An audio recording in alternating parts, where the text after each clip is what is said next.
Il-komplement tas-sena tat-tajba nsellmilkom nilqakom għal programm speċjali li matulu se nkomplu nagħmlu l-analiżi u d-diskussjoni dwar il-budget għas-sena 2021 illi ippreżenta il-Gvern il-bieraħ. Matul dan il-programm se jkollna żewġ panels ta' mistiedna li matulhom magħhom se nkunu qegħdin nanalizzaw sensiela sħiħa ta' miżuri u skemi li ġew ippreżentati kif ukoll numru ta' ħidmiet li l-Gvern qed jippjana li se jkun qed jissokta fuqhom fi żmien illi ġej. Nintroduċi minnu fih il-panel li għandi għalikom illejla nilqa' fostna hawnhekk il-Ministru għall-Ekonomija, Investiment u Negozji Żgħar Silvio Xkemrin, sellimlek Ministru. Sellimlek ġoqgħod infol it-telespettaturi tal-programm. Kienu jiem ta' ħedma għall-budget partikolarment ikunu impenjattivi xejn. Ma jiem ta' sodisfazzjon għaliex l-għad tal-budget imbagħad tibda tara dawk ir-reazzjonijiet, tibda tara l-familji Malti u Mawċin ferħanin in-negozji li anke fi żminijiet ta' sfida bħal da jgħidulek li dan kien gvern kuraġġuż li jagħmel dak li aħna qatt ma ħsibna li seta' jsir. Fis-sens li naħseb jekk inkunu sinċira li kieku għamilna xejn u ma daħħalniex taxxi biss ukoll in-nies kienet tgħid li tifhem is-sitwazzjoni. Għax huma ċirkostanzi bla preċedent. Ekku, li ma daħħalniex taxxi u tajna ħafna aktar minn kemm tajna f'budgets qabel, xi ħaġa li ftit kienu jemnu li nagħmluha. Nilqgħu wkoll il-Paula Kawki, l-avukat u opinjonista u ġurnalista wkoll li ċertament għandha ħafna xi tgħid dwar il-budget li kien ippreżentat kif ukoll is-Sur Mark Musul li huwa segretarju permanenti fil-Ministeru għall-Familja u l-Politika Soċjali. Sellimlek u grazzi li ingħaqad magħna. Ċertament settur Sur Musul li fih il-budget reġa' kien ewlieni f'dan il-qasam tas-soċjal u tal-familja fejn kienu introdotta diversi miżuri li partikolarment jolqtu ċertu pockets li ftit li xejn wieħed jinduna bihom, però rnexxielkom tidentifikawhom u tindirizzawhom.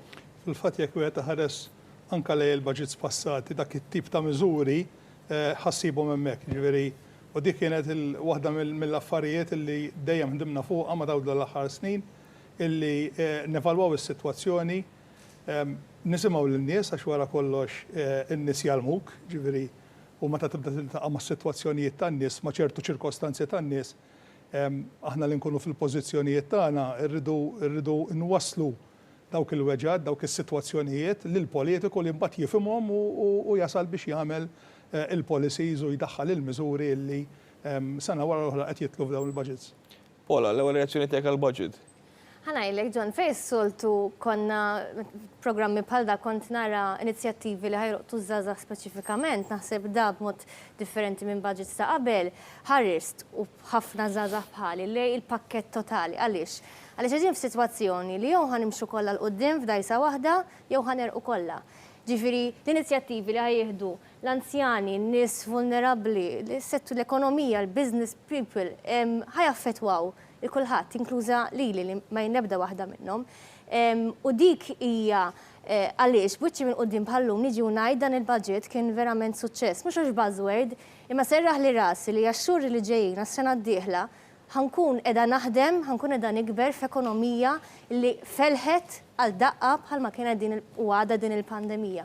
U għalhekk importanti kien li naraw an all-rounded budget kif kien da li kien ippreżentat it-tnejn li għadda. Ministru, qabel nibdew nidħlu speċifikament f'ċertu inizjattivi u miżuri. In ġenerali meta wieħed iħares lejn il-budget hemm element ta' kuraġġ għaliex il-Gvern intervjena direttament fajnuna lil ħaddiema u lin-negozji.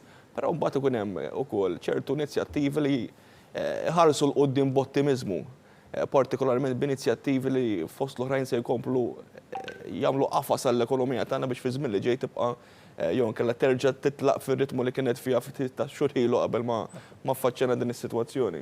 Jonathan, dana mhuwiex il-budget tal-COVID. Ġifieri il-budget tal-COVID biex ngħidu hekk kien il-pjan ta' riġenerazzjoni ekonomika li fil-fatt nidejna ftit ta' xhur ilu.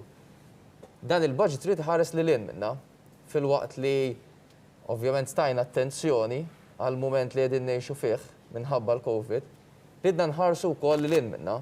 Jiġifieri kif tajjeb inti tnidew diversi inizjattivi li ħarsu lejn 5 snin, 6 snin, 7 u anke iktar quddiem. Fosthom jekk ix il-politika ambjentali tal-pajjiż, il-politika ekonomika fejn bħalma taf inti nidejna ftit ta' xhur ilu bdejna eżerċizzju intern fih dan il-Ministeru tal-Ekonomija sabiex nevalwaw dak li ħadem bħala pajjiż fuq livell ekonomiku sabiex imbagħad hemmhekk inkomplu ntejbu fuqu Però dak ukoll li seta' jaħdem aħjar. Anke bil-mod kif qed tinbidel id-dinja u kif inbidlet id-dinja aktar u iktar din il-pandemija. U allura tinħarsu lejn inizjattivi anke fejn tidħol l-ekonomija diġitali sabiex naraw li anke n-negozji tagħna jużaw iktar dawk li ngħidulu u jippromovu iktar l-e-commerce bħala attività tal-kummerċ tagħna. Għandek imbagħad fejn tidħol l-affarijiet li għandhom x'ismu exports u hemmhekk ukoll allura qed naraw kif in-negozji tagħna ma jħarsux biss lejn il-pool ta' Malta ma' lilin minn xtutna. U allura hemm inizjattivi wkoll imbagħad bħal meta semmejna l-investiment kbir tal fuq minn 450 miljun euro fejn tidħol l-infrastruttura industrijali ta' pajjiżna. Hemmhekk aħna bħalissa għandna sitwazzjoni li konna qegħdin nixbdu investiment barrani lejn pajjiżna, però m'għandniex fejn akkomodawh. Jiġifieri dal-investiment jista' jistenna sena sentejn, però kif jagħmellek 3 snin jistenna dak li jkun jaqta' qalbu jmur fit-tex pajjiż ieħor. Eżatt.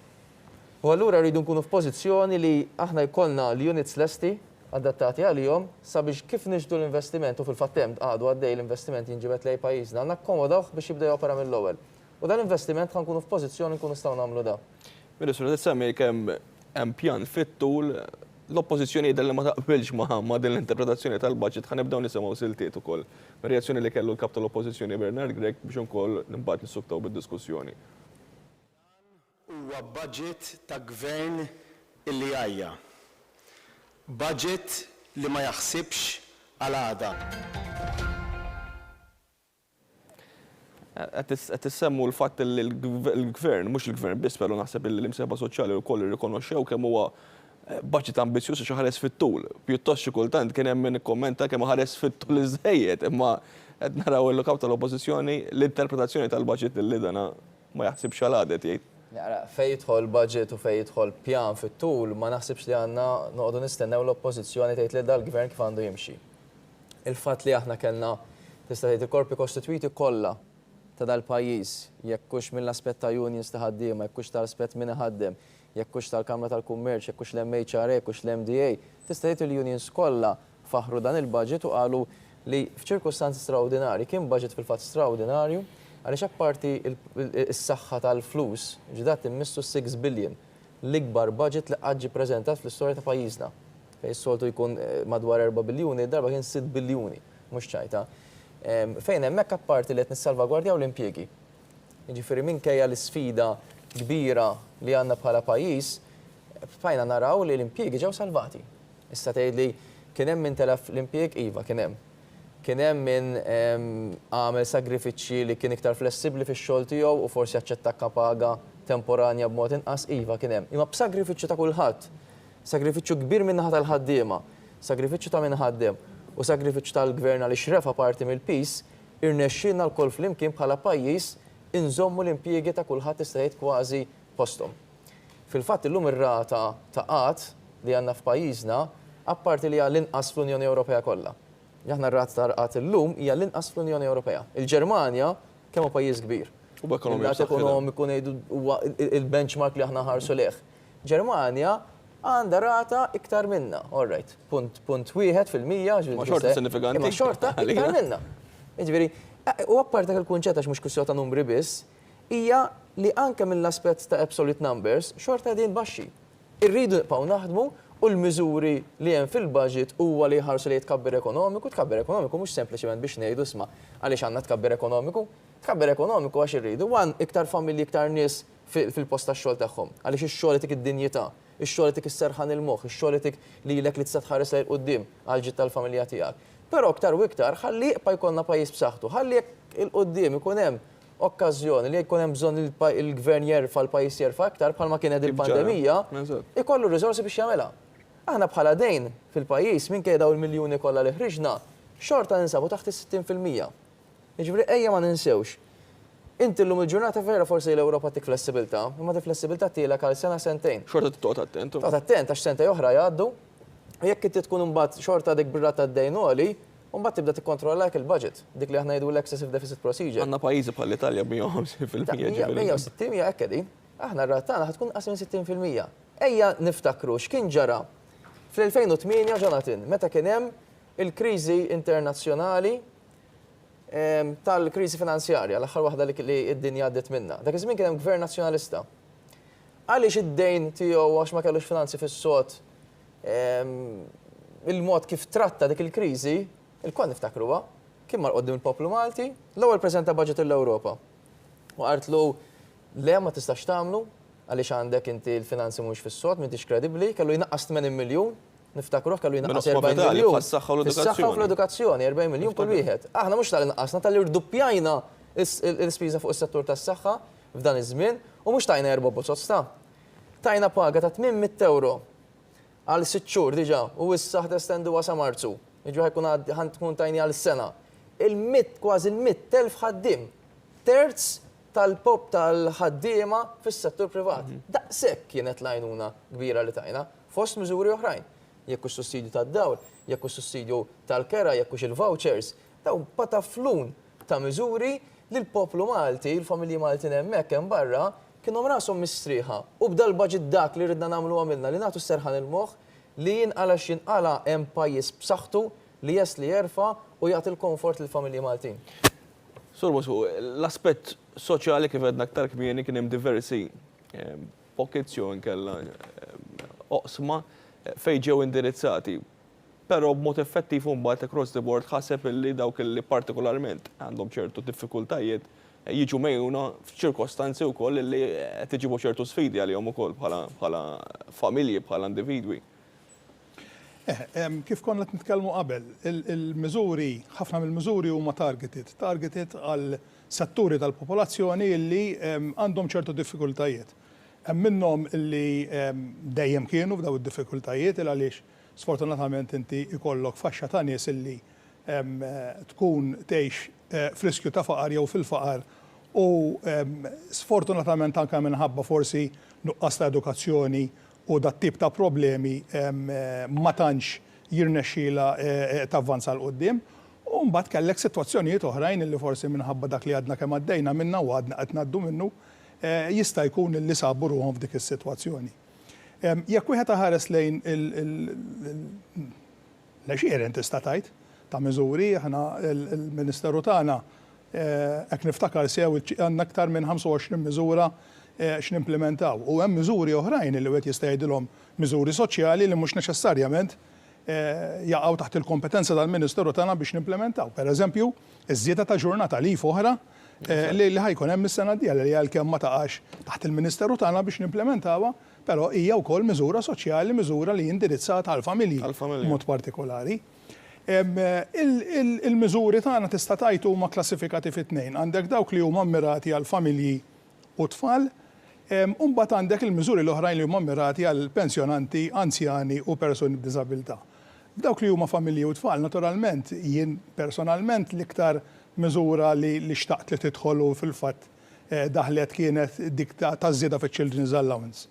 Diġà mhux fil-budget li għadda ta' qabel. U ħajbenefika minnha kulħadd irridu ngħidu wkoll. Ekku, dik il-miżura ħajbenefika minnha kulħadd. U rrid ngħid illi aħna l-lantana kien li hekk jista' jkun tiżdied iċ-Children's Allowance tal-familji li għandhom l-iktar dħul baxx. Ħalli at least nagħtu mbuttatura hemmhekk kif għamilna b'miżuri oħrajn fil-passat. Però il-gvern ħass li għandu jmur oltre minn hekk u fil-fatt xtaq illi jiżdiedu ħanajtek Children's Allowance għal kull tifel u tifla, ġifieri u x'inhu d-dħul tal-familja fejn jgħixu. Naturalment l-ikbar żieda però ħadd tkun għal dawk li għandhom dħul ta' anqas minn 25,000 euro, hemmhekk ħajkunu qed jingħata suppliment addizzjonali ta' 70 euro għal kull wild, fil-waqt li dawk li d-dħul tagħhom il-familja huwa ogħla minn 25,300, is-suppliment ħajkun ta' 50 euro għal kull wild, jiġifieri jekk għandek familja tipika b'ġiex titfal, iż-żieda ħatkun bejn 100 u 140 fis-sena għal kull familja. Dan over and above dak li diġà qed jirċievu bħala Children's Allowance. U apparti l-miżuri l-oħrajn, jiġifieri iż-żieda l-għoli tal-ħajja, eċetera, eċetera. Ekku għandek iż-żieda l-għoli tal-ħajja, il-vouchers li ħajerġgħu jingħataw, it-tax refund li ħajkun qed jogħla, u mbagħad għandek ukoll ovvjament għandek l-estensjoni wkoll tal-in-work benefit. U nieħu l-okkażjoni biex nitkellem fuq l-in-work benefit, diġà tkellimna nhar is-sibt kellna press conference flimkien mal-Ministru Falzon, nsellimlu minn hawnhekk. Għaliex jista' jagħti l-każ li l-in-work benefit għaw ħafna jassoċjawh ma' benefiċċju li immirat għal dawk li jkunu jgħixu fuq il-benefiċċji soċjali u jitlu fid-dinja tax-xogħol. huwa minnu li l-in-work benefit kien wieħed mill-miżuri li ttieħdu lura fl-2014-2015 biex nibdew innaqsu d-dipendenza soċjali. Però l-in-work benefit jitħallas lil kull ġenitur li jaħdem u naturalment jekk id-dħul tiegħu ma jaqbis ċertu ammont. F'dan il-budget il-thresholds li wieħed ma jistax jaqbeż biex jintitola ruħu għall-in-work benefit żdiedu sostanzjalment, qed nitkellmu koppja li jaħdmu tnej, pereżempju. Il-threshold tela għal 35,000 euro. Ġifieri il-paga bejniethom u tajjeb li ngħid li dħul irid ikun mill-impjieg. Ġifieri mhux ma jingħadx dħul ieħor li jkun ġej minn sorsi oħrajn, idħul mill-impjieg. Il-threshold ta' koppja li jaħdmu tnej qed jitla l-35,000 euro. Wara li tnaqqas il-ħlas tal-kontribuzzjoni tas-sigurtà soċjali. Mela effettivament qed titkellem dħul ta' madwar 38,000 qrib 39,000 euro. Tajjeb għal koppja li jaħdmu tnejn. Jekk għandek pereżempju koppja li wieħed mill-ġenituri jaħdem, it-threshold jekk niftakar sew ħajjitla l-26,000 euro. Filwaqt li single parent li taħdem, wieħed mill-setturi illi aħna ninnutaw li huwa friskju ta' faqar huma single parents. Għas-single parents l-in-work benefit, it-threshold tagħhom qed jiżdied ukoll għal madwar 23,000. Ġifieri hemmhekk again qegħdin nkomplu nippremjaw il-bżulija x'wara kollox. L-iskop tal-in-work benefit huwa dan tajjeb illi jgħin lill-ġenituri li jaħdmu li jagħmlu s-sagrifiċċju u li qed għandhom tfal dipendenti taħt 23 sena. Ġifieri hemmhekk hija miżura ċertament importanti wkoll illi nisperaw li naraw iktar familji jibdew jibbenefikaw minn dan il-benefiċċju. Hemm ukoll it-tax refund ola għall-ħaddiema dan qegħdin qed nitkellmu fuq sitwazzjoni fejn tinċentiva aktar nies jitlu bit-dinja ta' xogħol u jipparteċipaw b'mod attiv. Il-bżulija kienet, forsi l-oppożizzjoni ħasbet li bżulija kienet catchphrase li ħajuża dal-gvern biex minna li jagħmel slogans bih. Però minn sena l-oħra l-bżulija kienet riflessa fil-mod kif it-thresholds ta' kull miżura illi bdiet 7 snin ilu komplet tikber it-threshold turi illi kif il-poplu kien iktar biżel u għax stinka iktar, zdiditlu iktar il-paga, mela gawda iktar. Miżura oħra li wkoll it-threshold żdiedet kienet illi il-persuni illi jiġu VAT exempt telat għal 30,000. U diktejn għaliex min ikun ikollu xi xogħol apparti part-time self-employed qed jiġi impjegat, qed jiġi qed iħoss il-bżonn li fejn qabel kien jasal sa ċertu ammont minn li kienet xi 20,000 qabel. U tgħid minn ħan ikkalkulu 20,000 semmek ħadd-xogħol għax inkella ħan idħol burokrazija ta' vet u klassijiet u formoli. Issa qed jitħeġġ isma' għandek 10,000 oħra. Stinka u wara kif ħaġġib ix-xogħol b'10,000 oħra u ħatibqa' mingħajr dal-ġuġieħ taras kollox, ovvjament, u mbagħad jekk timpjega l-accountant ma jaqbillekx li toqgħod iżżid ix-xogħol. U dik tgħin ħafna għaliex f'kull ċirkostanza, ġifieri jekk inti xi ħadd illi inti u tistudja part-time self-employed b'xi mod għax sibt oġġett li taf tagħmel u qed tagħti servizz, jekk inti għandek xi full-time job u l-part-time, jekk tieħux ssib il-familja u ssib li tista' timpjega ruħek li jekk innifsek tkun edha tgħin biex qed iżidu id-dħul li għandhom li dawn l-individwi qed iġġielhom jagħmlu aktar minn dan ix-xogħol u ovvjament ma ninsewx kull biċċa xogħol li titqabbad tagħmel persuna taf tqabbad ieħor jew ieħor. U dawn qabdu n-nies. Jiġifieri b'dik naqra 10,000 li bit-threshold il-bżulija qed jiġu premjati mhux persuna waħda imma kull dik iċ-ċejn kollha illi issa dak ix-xogħol li ħanibqgħu nippruvaw niġru warajh ser inkunu qegħdin nieħdu. Ġifieri l-bżulija vera qed tiġi premjata sena wara oħra. Ministru din miżura li semmet Paula smajt ħafna nies isemmuha ħallit impatt di tal-VAT exempt il-threshold. Jekk tara ġonti jekk tara l-miżuri kollha tista' tara katina torbot waħda mal-oħra. Hawnhekk Mark li huwa enċiklopedja ngħidlu jiena ta' fejn jidħol is-soċjal. Stajna naraw li meta isir budget u kif saru daw l-aħħar 7 snin, il-budget kien programm ta' gvern ta' pjantazzjoni, mhux sempliċement eżerċizzju ta' accountant. Ġifieri qabel konna nħarsu l-budget taħt gvernijiet nazzjonalista li inti għandek il-bilanċ tal-gvern il-ħruġ u tħol tqabbilhom. Finanzi biss tqabbilhom. Nerġa' nġib l-eżempju tal-excessive deficit procedure. Daw qalulhom għandkom 80 miljun żejda. Qabdu mela 80 miljun 40 ħnaqsmuhom ftit l-iktar żewġ ministeri li nallokaw flus fuqhom u edukazzjoni u saħħa ma naqashom minn hemmhekk. U sabu 80 ma taħdimx hekk. Aħna niftakar waħda mill-miżura li jew ħansemmi tnejn, żewġ miżuri li fil-bidu ta' gvern tal-leġislatura ta' gvern laburista kienu qalulna intom jekk ħatamlu hekk imġienen ħatifqgħu l-kaxxa ta' Malta. Iċ-child care centers bxejna l kulħadd u r-roħs fil-kontijiet ta' dawlu l-ilma. Daw kienu qalulna impossibbli li traħħas il-kontijiet ta' dawlu l-ilma u jekk ħatamela ħatifqa' l-kaxxa ta' Malta bid-dejn u d-deficit. U child care bxejna l kulħadd hija ħolma sabiħa ma li ma tistax titwettaq. Għaliex tiġi kolja u impossibbli. Imma aħna ma konniex qed naraw hekk. Aħna meta konna qed naraw li naħsu l-kontijiet ta' dawl mal kulħadd, konna qed naraw li kellek numru ta' negozji żgħar b'mod partikolari u aħna dawk jirrappreżentaw 90% tan-negozji tagħna li kienu qegħdin jibku mhux qed ilaħqu bil-kontijiet ta' dawl. Dawk kienu qed jgħidek aħna ngħixu biss naħdmu biex inħallsu l-kontijiet. U ma nistgħux nibqgħu sejrin hekk, ta' kemm ħaddum taħdem biex tħallas il-kontijiet. Bejn kont tal-kera, kont tad-dawl, ma kienx qed ilaħqu. Aħna ninżilniehom 25% ġi daw kellhom likwidità aktar f'idejhom ta' 25%. Konna nafu li dak kien ħajfisser iktar flus fil-bwiet tan-negozji ħajinvestu iktar l-investiment huwa dħul ta' ħaddieħor, dħul ta' ħaddieħor huwa l-infiq u l-paga ta' persuna oħra. Fil-kwistjoni ta' child care, minkejja li konna nafu aħna li kienet spiża kbira fuq il-gvern, konna nafu li permezz ta' child care konna ħanittepjaw aħna resource kbir, l-unika resource li għandna bħala pajjiż, il-human resources, il-ħaddiema.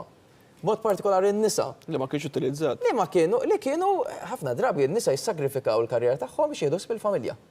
Għaliex jew m'għandhomx ma jnaħallu tfal, jew inkella ovvjament għaliex ikunu mafqu fil-karriera tagħhom biex l-ewwel snin ikunu ħadu ħsieb l-tfal u mbagħad tkun diffiċli biex terġa' tidħol fid-dinja tax-xogħol.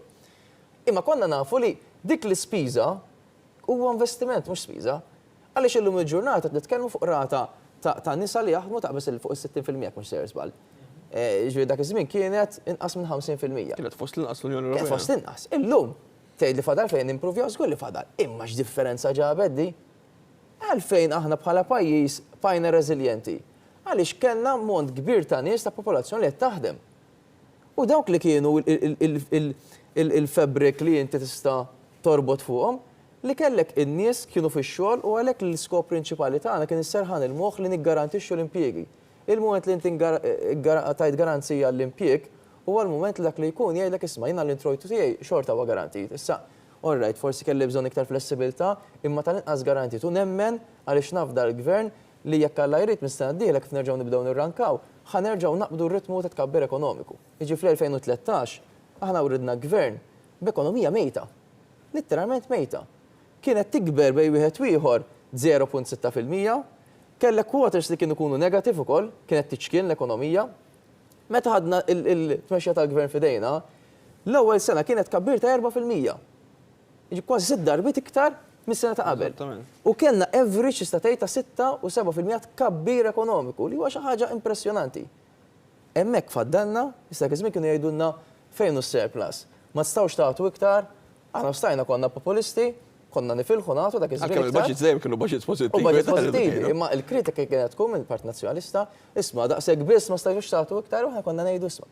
Aħna responsabbli biżżejjed li rridu nerfgħu għal meta jiġi bżonn, ħalli meta tiġi d-daqqa għax jista' jkollok daqqiet li mhux tagħmilhom inti mhumiex self-inflicted imma jiġuk minn barra bħal il-pandemija.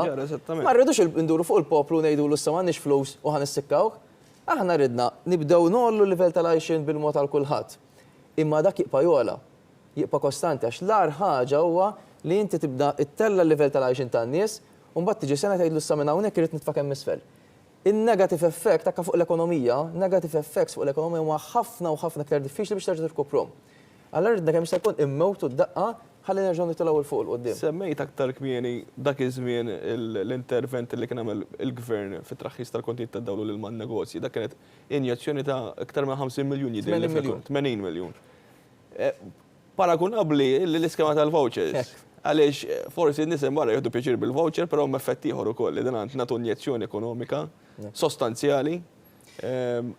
Ingħatat, għadha kif ingħatat issa, għadha ħatalaq l-iskema kull xahar isbaq. Fl-aħħar ix-xahar, s-safjan U s-sena d-dieħla jidher li ħajkun hemm l-istess injezzjoni. Ġod, inti qed tgħid punt importanti da fil-fatt semmejtu mlux ukoll. Il-miżura tad-dawlu l-ilma, tar-roħs fil-kontijiet tad-dawlu l-ilma, kienet ġabet, tista' tgħid kienet dik il-miżura li tagħti x-xokk biex tibda tikber l-ekonomija. Dak iż-żmien kif qed tajjeb inti, dik il-miżura fissret li aħna njettajna fl-ekonomija 80 miljun fuq perjodu ta' sena. u nafu x'effett pożittiv U kellha. baqgħet tirreġi repetuta x'inti il-konti baqgħu l-istess. Bil-miżura tal-vouchers biss, tfajna fl-ekonomija diretta aħna bħala gvern 50 miljon fuq perjodu ta' 3 xhur. Ġi maġax biex saħħa ekonomika kellha di. Kellha l-aspett soċjali tagħha. Li kull persuna aktar minn 16 sena tajnija 100 euro. Mhux ċajta, ġifieri Mark meta jibda jaħdem il-miżuri tal-aspett soċjali ta' inti ħallu ġid. Naħseb diffiċli kien hemm miżuri li taw daqshekk żieda f'daqqa b'dik il-proporzjon, għaliex ovvjament irid kollok iktar inti titħares fil-lonġettività tagħhom. Miżura tal-vouchers kienet għal perjodu u tiegħek. Però li inti tajt 100 euro il-kull persuna ta' 16 sena biex tonfoq ukollu tiġġenera attività ekonomika, fil-fatt di weħeda ġenerat 65 miljun euro, dak li ngħidu l-multiplier effect, kienet xi ħaġa li kienet anke tista' tgħid is-salvazzjoni ta' wħud minn-negozji. U jgħidu huma stess. U li terġa' tirrepetija ftit xhur, jiġifieri f'temp tista' tgħid ta' 6 xhur ħankunu tajna 100 miljun euro fil-bid mod dirett, għax din imbagħad l-ispiża ħad tikber iktar, hemmhekk inti għandek effett ta' ġenerazzjoni ta' attività ekonomika u b'saħħtu. Jiġi dal-budget żgur li ħadd ma jista' jgħid li ma xejn, dal-budget żgur li ma xejn minn għand ħadd. Għaliex ma kien hemm l-ebda taxxa ġdida. F'daw iċ-ċirkustanzi ma kien hemm l-ebda taxxa ġdida. U di importanti ngħiduha, għaliex huwa faċli li forsi dak li jkun jibda jħares lejn is-sigaretti, jibda jħares lejn is-siment, is-soltu dejjem mhux dejjem hekk dawk. ċertu affarijiet dejjem. Dejjem kienu jeħlu huma, ġifieri bir-raġul l-ewwel waħda jgħidu isma' f'5 ċenteżmi fuq is-sigaretti, 5 ċenteżmi nsiża fuq is-siment, dejjem kienu jeħlu xi waħda minnhom daw jew ix-xorb. Anke f'daw ċirkustanzi xorta ma żidna xejn. Għaliex ridna nibqgħu nagħtu l-messaġġ ta' fiduċja li dan mhux gvern tat-taxxi. Dan huwa gvern tal-ħolqien tal-ġid. Apparti li ma ħadna xejn, żgur li tal-inqas kull persuna minn fuq 16 sena ħadet 100 euro. Apparti minn hekk jekk tot il-miżuri kollha soċjali u l-miżuri l-oħrajn kollha, huwa kkalkulat li kull familja terba' minn nies tal-inqas ħadet bejn 800 euro u 900 euro kull wieħed. Jiġi paga oħra tista' tgħid, paga ftit iktar mill-minimum wage għal kull familja. Flok jiġri din is-sena flok ħajrċievu 12 u 13 il-paga, ħajrċievu 13 u 14 il-paga. Daqshekk imsaħħtu dal-budget. Mela, nibdew nisimgħu wkoll siltiet mill-konferenza li tal-Prim Ministru Robert Abela wara l-preżentazzjoni tal-budget biex imbagħad inkomplu wkoll nanalizzaw il-diskors tiegħu kif ukoll il-miżuri tal-budget. Naraw. Gvern nazzjonalista affaċċjat minn kriżi internazzjonali ferm iżgħar kien ftaħar li se jagħti lill-pensjonanti iż-żieda tal-għoli tal-ħajja. Aħna quddiem din il-pandemija se nagħtu lill-pensjonanti żieda 3 darbiet dik tal-għoli tal-ħajja. Budget bla ebda taxxa, lanqas ċenteżmu wieħed f'taxxi. Magħna taf fejn qiegħed. Magħna taf fejn qiegħed. Pola, dan messaġġ forsi messaġġ politiku, però fil-verità huwa messaġġ sinifikanti fil-fema tiegħi. Il-gvern matul iż-żmien mal-preżentazzjoni tal-budget li għamel kif ukoll mal-mod kif iġipruhom man-nies hemm barra, laq ċertu relazzjoni ta' onestà magħna ta' fejn qiegħed, jiġifieri. U naħseb li nerġa' nirreferi għal żmien partikolari fejn qegħdin, onestà u tkun ta' fejn qiegħed hija kruċjali. Ħanati eżempju li ġara sħabi li naf, mela nista l-età tiegħi taħt 30 sewwa, aħna gradwajna qed nagħmilha ċara li 30 għax kienu minn ħaseb li tampari, ma insomma. Bdiet tiġini meċċi. Għatla mhux l-istess età aħna. Għatli differenti. Differenti aħna. Ħanet kien taħt 30 sena, mela aħna ħafna minna tħallna fid-dinja tax-xogħol gradwajna jiena taħt gvern laburista. Mela ħafna minn sħabi fuq il-bank tal-università kellna mhux xogħol wieħed naħseb list, anzi l-employers jiġġieldu għalik biex trid post tax-xogħol garantit. U f'da snin ta' ġid, forsi kien hemm min fetaħ ar-rasu, min daħal konvenju, min xtara post, m'għandu loan, min għandu ħajkollu tfal. Mela aħna għaddejjin the good life, anzi kważi jaqbdu miegħek jgħidilek għax ma tafx nitbatija, għalx sibt kollox lest. Mela aħna filli għaddejjin dil-ħajja komda, taħdem, imma taf li jekk ħataħdem ħataqla l-flus, u tista' tgħix ħajja tajba. U filli għandek kollox tista' titilfu bil-pandemija li kieku ma natax lejnuna min-naħa tal-gvern jaf kemm kien hemm min tilef xogħlu, kif ħatħallas il-loan, kif ħatħallas forsi issa ġibti tfal fid-dinja u issa ħaddaqqa l-partner tiegħek m'għadux jaħdem, spiċċajt paga waħda. Mela kemm kien importanti li dal-gvern kellu proċedura onesta immens fejn il-poplu dejjem għal wisma mela jiena ħanejnek, però kif dejjem għal il-Prim Ministru da mhuwiex xbir bla mela qed intik ċans tippjana tara x'ħad tagħmel biex inti mhux millum għal ħaddaqqa, imma b'mod gradwali inti rnexxielek taġġusta ruħek għal di realtà ġdida. Jalla m'għandniex għalfejn aġġustaw ruħna ħafna għaliex l-ekonomija terġa' titlaq tiġri u jkun aġġustamenti żgħar, imma kemm kien ikun li kieku kellna gvern illi jaħbilna jew tina l-impressjoni li jisma' ħanibqgħu nqasmu l-vouchers jew ħanibqgħu innaqsu t-taxxa, whatever. U inti għaddej f'din ir-realtà li realtà xejn falsa, qed tagħmel pjanijiet u mbagħad jitkissrulek bla ma ndunajt. L-onestà tal-gvern qiegħda tgħin bla ma forsi kulħadd jinduna biex inti taf fejn hija tippjana u biex dik id-daqqa li qal ukoll il-Ministru tipprova jevita l-gvern, din l-onestà qiegħda tgħinna li intaffu jew nevitaw kwalunkwe daqqa li jistgħu jkollhom il-familja dom qegħdin jikbru. Sur Busu, nieħu spunt minn din il-frasi tal-Prim Ministru li ma nata fejnijiet, anka f'realizzazzjoni ta' realtajiet hemm barra. Pereżempju, fl-aħħar jiem inti indirizzajt konferenza tal-aħbarijiet fejn tajt ċertu ċifri relatati mal-faqar. Fejn il-gvern anka l-fatt li jirrikonoxxi li din hija realtà f'pajjiżna mhijiex perċezzjoni. Naħseb li dak huwa punt importanti ħafna. Figuri indikaw li għamilna progress notevoli mill-2013, tikkorreġini inti ma kien hemm progress ta' 6.3%. Ma fl-istess waqt il-gvern jirrikonoxxi li din għadha sfida f'pajjiżna u naħseb dak punt importanti ħafna. Ekku, jekk nista' nissellef frażi li jħobb juża l-Ministru Michael Falzon, meta nitkellmu fuq in-numru ta' persuni li huma imċaħda materjalment u severament. 6 snin ilu kien hawn madwar 42,000 persuna jħossuhom hekk. Illum inżilna għal madwar 18,000. Ġifieri hemmhekk wieħed jista' jara li kien hemm tnaqqis konsiderevoli. Però l-Ministru Falzoni jgħid 18,000 persuna żejda, fis-sens li jekk jista' jkun ma jkunx imqar persuna waħda li tħossha mċaħda materjalment u severament. Huwa proprju dan li qed nagħmlu bil-numru ta' miżuri li qed indaħlu sena wara l-oħra biex kemm jista' jkun dawn il-persuni wkoll hekk jista' jkun ngħinuhom illi jitilgħu il fuq fil-kwalità tal-ħajja tagħhom. Aktar qabel il-Ministru Xkembri semma ir-roħs tat-tariffi tad-dawl u l-ilma.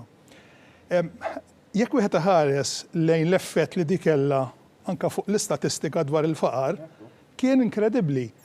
Sal-2014 kien hawn 24% tan-nies li ma kinux jaffordjaw li jħallsu l-kontijiet tad-dawl u l-ilma. Illum dawn niżlu għal 8%. Ġifieri qed nitkellmu terz ta' dak li kien hemm fl-2014.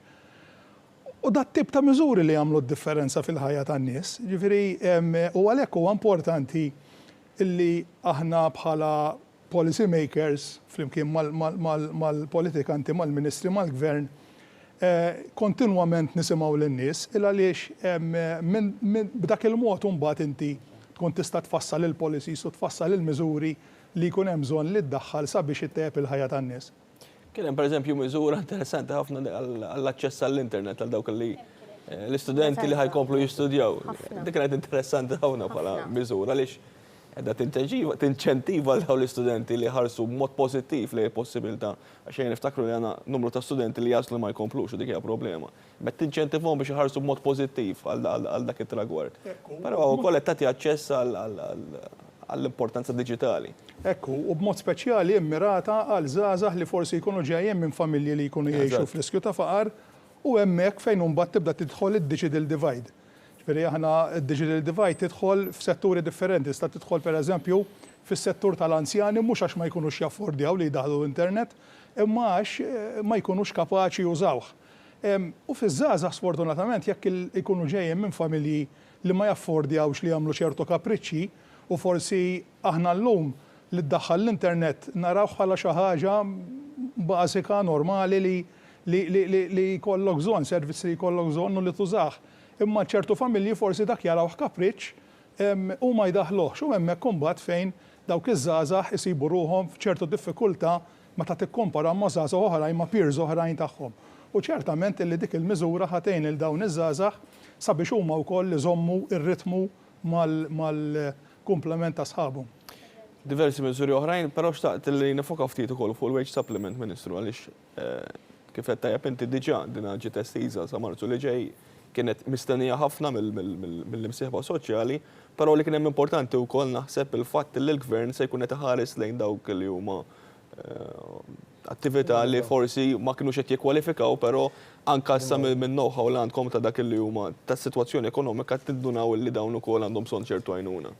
Ġotin, jien niftakar ftit wara li l-Prim Ministru Robert Abel Estate ħal-Gvern.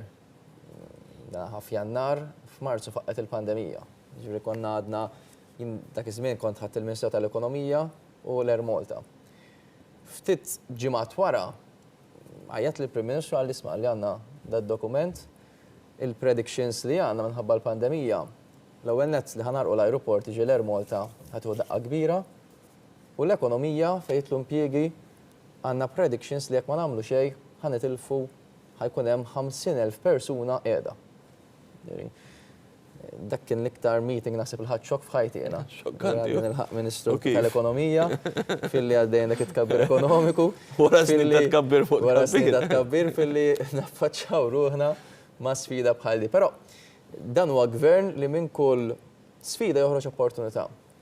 Poġġejna bil-qiegħda mill-ewwel xammarna kmienu bdejna naħdmu fuq pjan għaliex ma kienx hemm tul ta' żmien, jiġifieri ftit ġranet ridna noħorġu pjan sabiex nassiguraw u nserħu l-imħuħ tal-impjegati ta' min iħaddem li l-gvern les li intervjeni bis-saħħa. U hemmhekk imbagħad konna ħriġna wara konsultazzjoni apparti l-miżuri tal-likwidità, konna ħriġna pakkett 2, 3, 4 pakketti li finalment spiċċajna wkoll dal-kunċett ta' wage supplement biex nassistu b'mod dirett. Fejn hemmhekk konna qed nagħtu u għadna nagħtu sallum paga state ta' 800 euro għal full time u 500 euro għal part time għal dawk l-iktar li ntlaqtu mill-pandemija.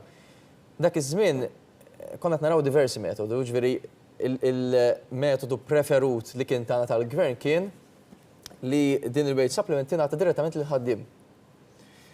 Biex kien isir hekk, ridna ovvjament il-komunikat kun direttament mal-ħaddiem, nitolbu d-dettalji ta' kull persuna, jekkux account number niċċertifikaw mal-Jobs Plus, jekkux verament jaħdem hemm, ħafna checks and balances. Skabrus il-proċess kien ikun. Li qed nitkellmu fuq 100,000 persuna. Dawk li kwalifikaw x'kellek numru ieħor li applikaw u wara due diligence ma kwalifikawx.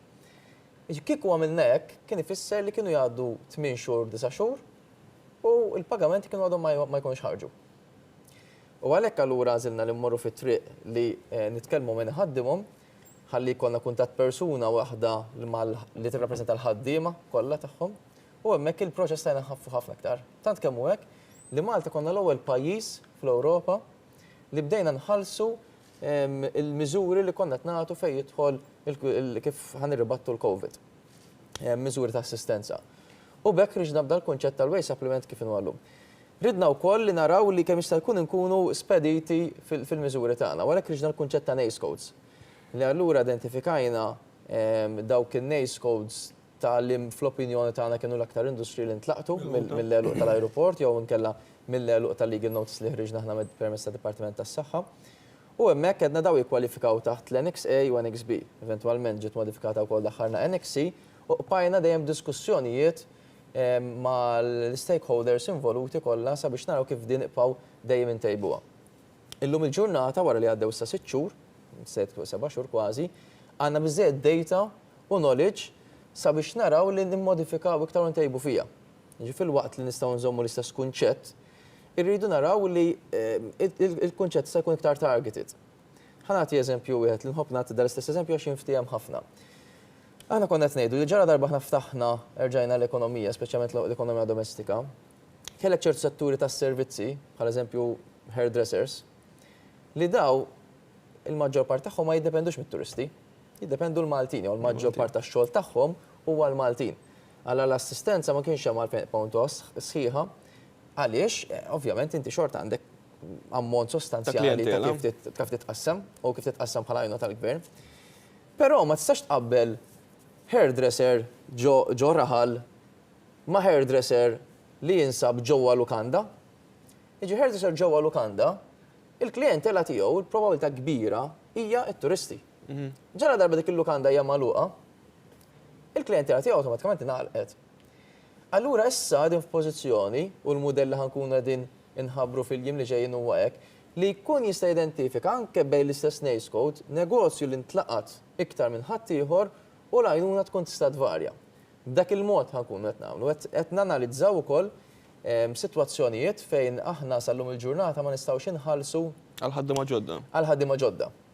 U allura dina għal perjodu qasir stajt tagħmilha biex nissalvagwardjaw kemm jista' jkun ma għamilniha di biex nissalvagwardjaw l-impjiegi.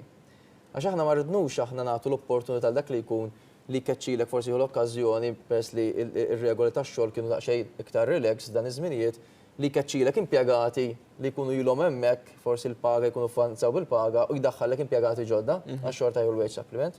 Alla ridna li xorta aħna nipproteġu kemm jista' jkun il-ħaddiema u ħadmet di.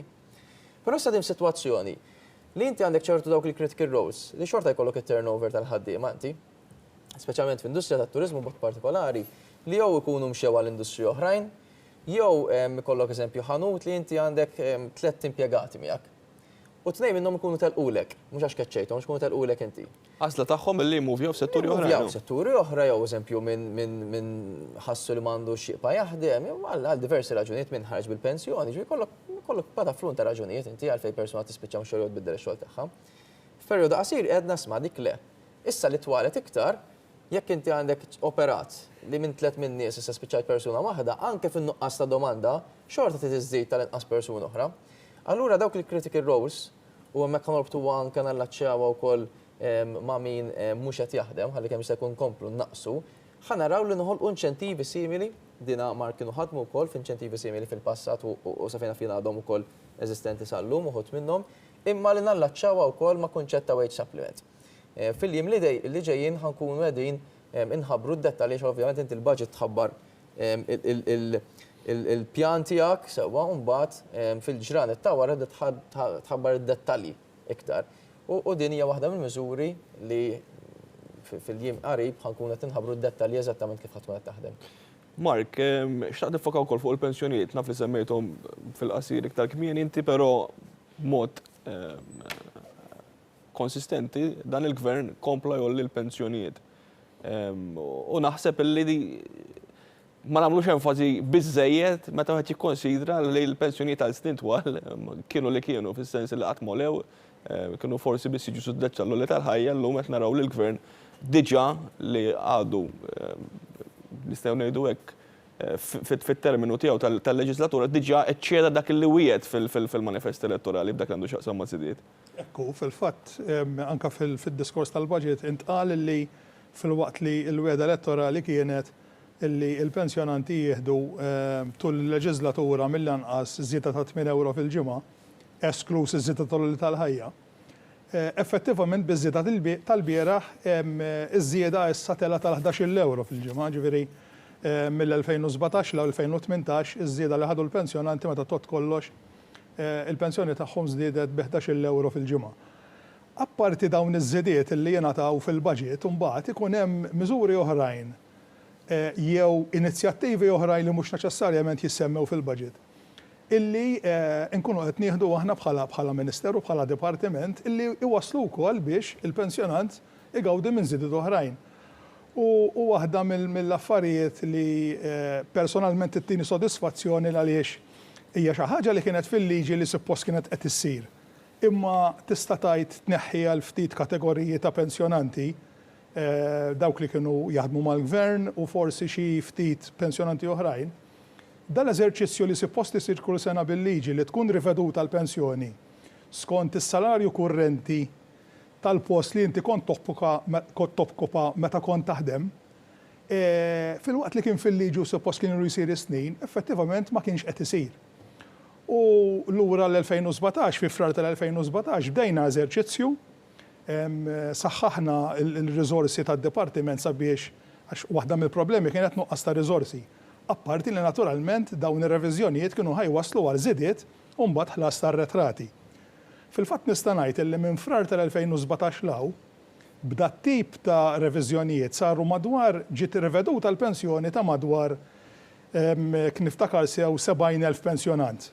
Tajjeb, kien hemm reviżjonijiet li marru lura snin kbar u meta totla r-retrati kollha li tħallsu daw il-pensjonanti, daw jammontaw għal madwar 34 miljun euro. Di ma ġikarriġ fil-budget di. Di ma tissemmix fil-budget ovvjament, imma dan huwa eżerċizzju illi issa għaddej b'mod normali u regolari, ġifieri issa nista' ngħid illi il-pensjonijiet kollha huma updated, Tajjeb, u b'dan il-mod kellek pensjonanti li ħadu żidiet ferm iktar mill-11 euro li kont qed insemmi. Jiġifieri l-enfasi li saret fuq il-pensjonanti l-ewwel kienet meħtieġa, it-tieni net kienet bżonn juża, però fl-istess ħin u hawnhekk forsi nallaċċa ma' punt li kien qed jagħmel il-Ministru Xkembri aktar qabel, xejn beda jgħid isma' fi żminijiet fil-snin li għaddew, il-pajjiż kien sejjer tajjeb u forsi kien ikun hemm il-kritika stajtu tajtu aktar. Però ma tagħti aktar tittoqgħod attent illi dak li tagħti tista' tiggarantih u ssostnih. Għax jekk inti mbagħad tibda tagħti ħanajtek bla doċċ u żżid ħafna affarijiet, benefiċċji, pensjonijiet, eċċetera, u mbagħad jiġi żmien bħalma ġie issa li forsi ma tistax issostnih u mbagħad hemmhekk ikollok il-problema. Apparti dal-miżuri li semmejt u oħrajn li ma jidhrux kif qed tajb inti fil-budget, hemm miżuri li huma interessanti f'dak li għandu x'aqsam mal-anzjani li jtejbu l-kwalità tal-ħajja, pereżempju l-bonds hemm għajnuna għal dawk li għandhom il-carers fid-dar. U naħseb dawn huwa interessanti għal fatt li jindikaw li il-gvern jixtieq li daw ikollhom kwalità ta' ħajja aħjar anke dawk li jiddeċiedu li jibqgħu indipendenti fid-dar li forsi għandhom ċertu income li kapaċi jiffinanzjaw ukoll ċertu nies biex jgħinuhom u naħseb huwa punt importanti wkoll il-fatt li dawn ukoll ittieħdu konsiderazzjoni dawn il-faxex ta' anzjani. Jekk insemmu l-bonds għall-pensjonanti, ġifieri daw kull meta joħorġu dejjem ikun hemm over subscription, ġifieri jinħatfu 50 sigħat, ġifieri hemmhekk anke turi li ħafna pensjonanti l-purchasing power tagħhom, so to speak, huwa tajjeb, ġifieri li affordja wara kollox ikunu qed jinvestu wkoll ta' ġifieri. U il-miżura l-oħra li qed issemminti jew il-miżuri l-oħrajn huma marbutin mal-politika tal-gvern li kemm jista' jkun l-anzjan jibqa' jgħix fil-komunità.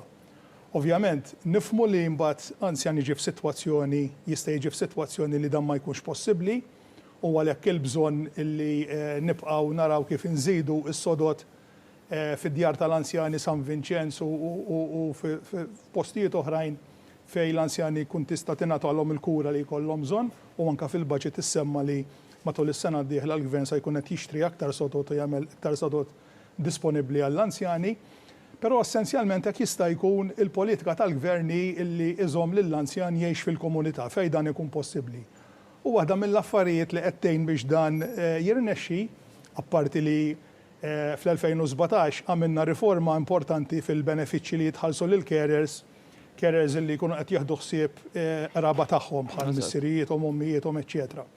Hemmhekk kienu nataw żidiet importanti u anke f'dal budget qed tkompli jittejjeb dak il-benefiċċju. Però mbagħad għandek is-sussidju tal-carer at home fejn meta inti għandek anzjan li għandek carer pereżempju jew live-in jgħix miegħu inkella carer li jieħu ħsieb dak l-anzjan għal diversi sigħat matul il-ġurnata u daw ifissru spejjeż kbar għall-anzjan, jiġifieri hemmhekk il-gvern sal-lum qiegħed jissussidja kważi 5,300 euro minn dawk l-ispejjeż li jagħmel l-anzjan biex ikollu carer mill-sena d-dieħla dak is-sussidju ħajjitla l 6,000 euro. Ġifieri hemmhekk żieda ta' 7,000 euro f'dak is-sussidju biex dak l-anzjan ikun mejjun jibqa' jgħix ġo daru. Ħanerġa' nixxiftja lej setturi oħra, però naħseb li importanti wkoll li jkun parti mid-diskussjoni tagħna il-fatt li l-gvern sostna wkoll ċertu miżuri li rajnihom jiġu introdotta fis-snin li għaddew fil-budgets preċedenti fosthom tal-first time buyers kellna sitwazzjoni wkoll tad-donazzjonijiet bejn il-familjari, naħseb dan huma kollha inizjattivi li partikolarment f'dal mument ta' sfida li ngħidu wkoll għal dan is-settur tal-proprjetà ħajkomplu jsostnu l-attività ekonomika li baqgħet tajba skont dak ir-rapportat mill-operaturi. Miżura tal-first time buyers jekk Mr. Żbarjata wkoll kienet miżura li żiedet iċ-threshold fuqha minn żiedet tal-ewwel bitejn. U min jiġi meta jiġi biex jixtri l-ewwel proprjetà tiegħu f'tiem 13 xhur ilu, tiskanta kemm tapprezza daw il-miżuri li fejn qabel kont tismagħhom fuq television turhom fuq il-karta ma tajt qed nifranka l-eluf jiena. U kull qatratejn naħseb fl-iktar pass ekonomiku diffiċli jew importanti li jagħmel żagħżugħ fil-bidu ġifieri dawn huma kollha miżuri li qegħdin jitjiebu sena wara oħra u jkomplu jgħinu lil min isib saqajh fil-bidu. Xi ħaġa miżura Jonathan illi u sezzjoni sħiħa illi bqajt impressjonata li f'budget fi klima ekonomika mondjali illi l-gvern xorta baqa iħoss il-bżonn illi alloka l-fondi għalija hija l-ugwaljanza li nħobb nitkellem ħafna fuqha. Ja sorprendenti kif smajt il-Prim Ministru li jiena ħsibtu li dis-sena ħajkonna nagħmlu daqsxejn ta' kazz l-emmulaw biex kif għal Silvjon qabel ikonna l-main industries li jibqgħu afloat u l-oħrajn forsi naraw x'jifdal matul is-snin. Issemma il-kunċett tal-ewwel darba illi f'pajjiżna jinbena il-hub fejn jiltaqgħu persuni LGBTIQ. Hija kunċett li barra minn Malta teżisti, f'pajjiżna ma kienx teżisti. Jgħidu dan iktar Malta niftaħru kemm aħna ugwali kemm niġu l-ewwel fil-klassifikazzjonijiet tal-ilga u kemm aħna pajjiż LGBTIQ friendly. Però nafu bil-esperienza anka ta' barra minn Malta kemm meta l-gvern jinvesti f'hub bħal da inkunu qegħdin intejbu l-kwalità tal-ħajja ta' żgħażagħ li għadhom qegħdin joħorġu li huma gay, li huma bi, li huma trans. U li hemmhekk din il-miżura, okej, forsi mhix ħadd ħajkollha ripple effects fl-ekonomija, eċetera, però fuq il-standard tal-ħajja ta' daw il-persuni u tal-familji tagħhom ser tkun qiegħda tgħinhom ħafna. Għalhekk ir-ruħ soċjali, ir-ruħ tal-ugwaljanza ta' dan il-gvern minkejja l-isfidi ekonomiċi minn kull imkien rajnieh f'dan il-budget.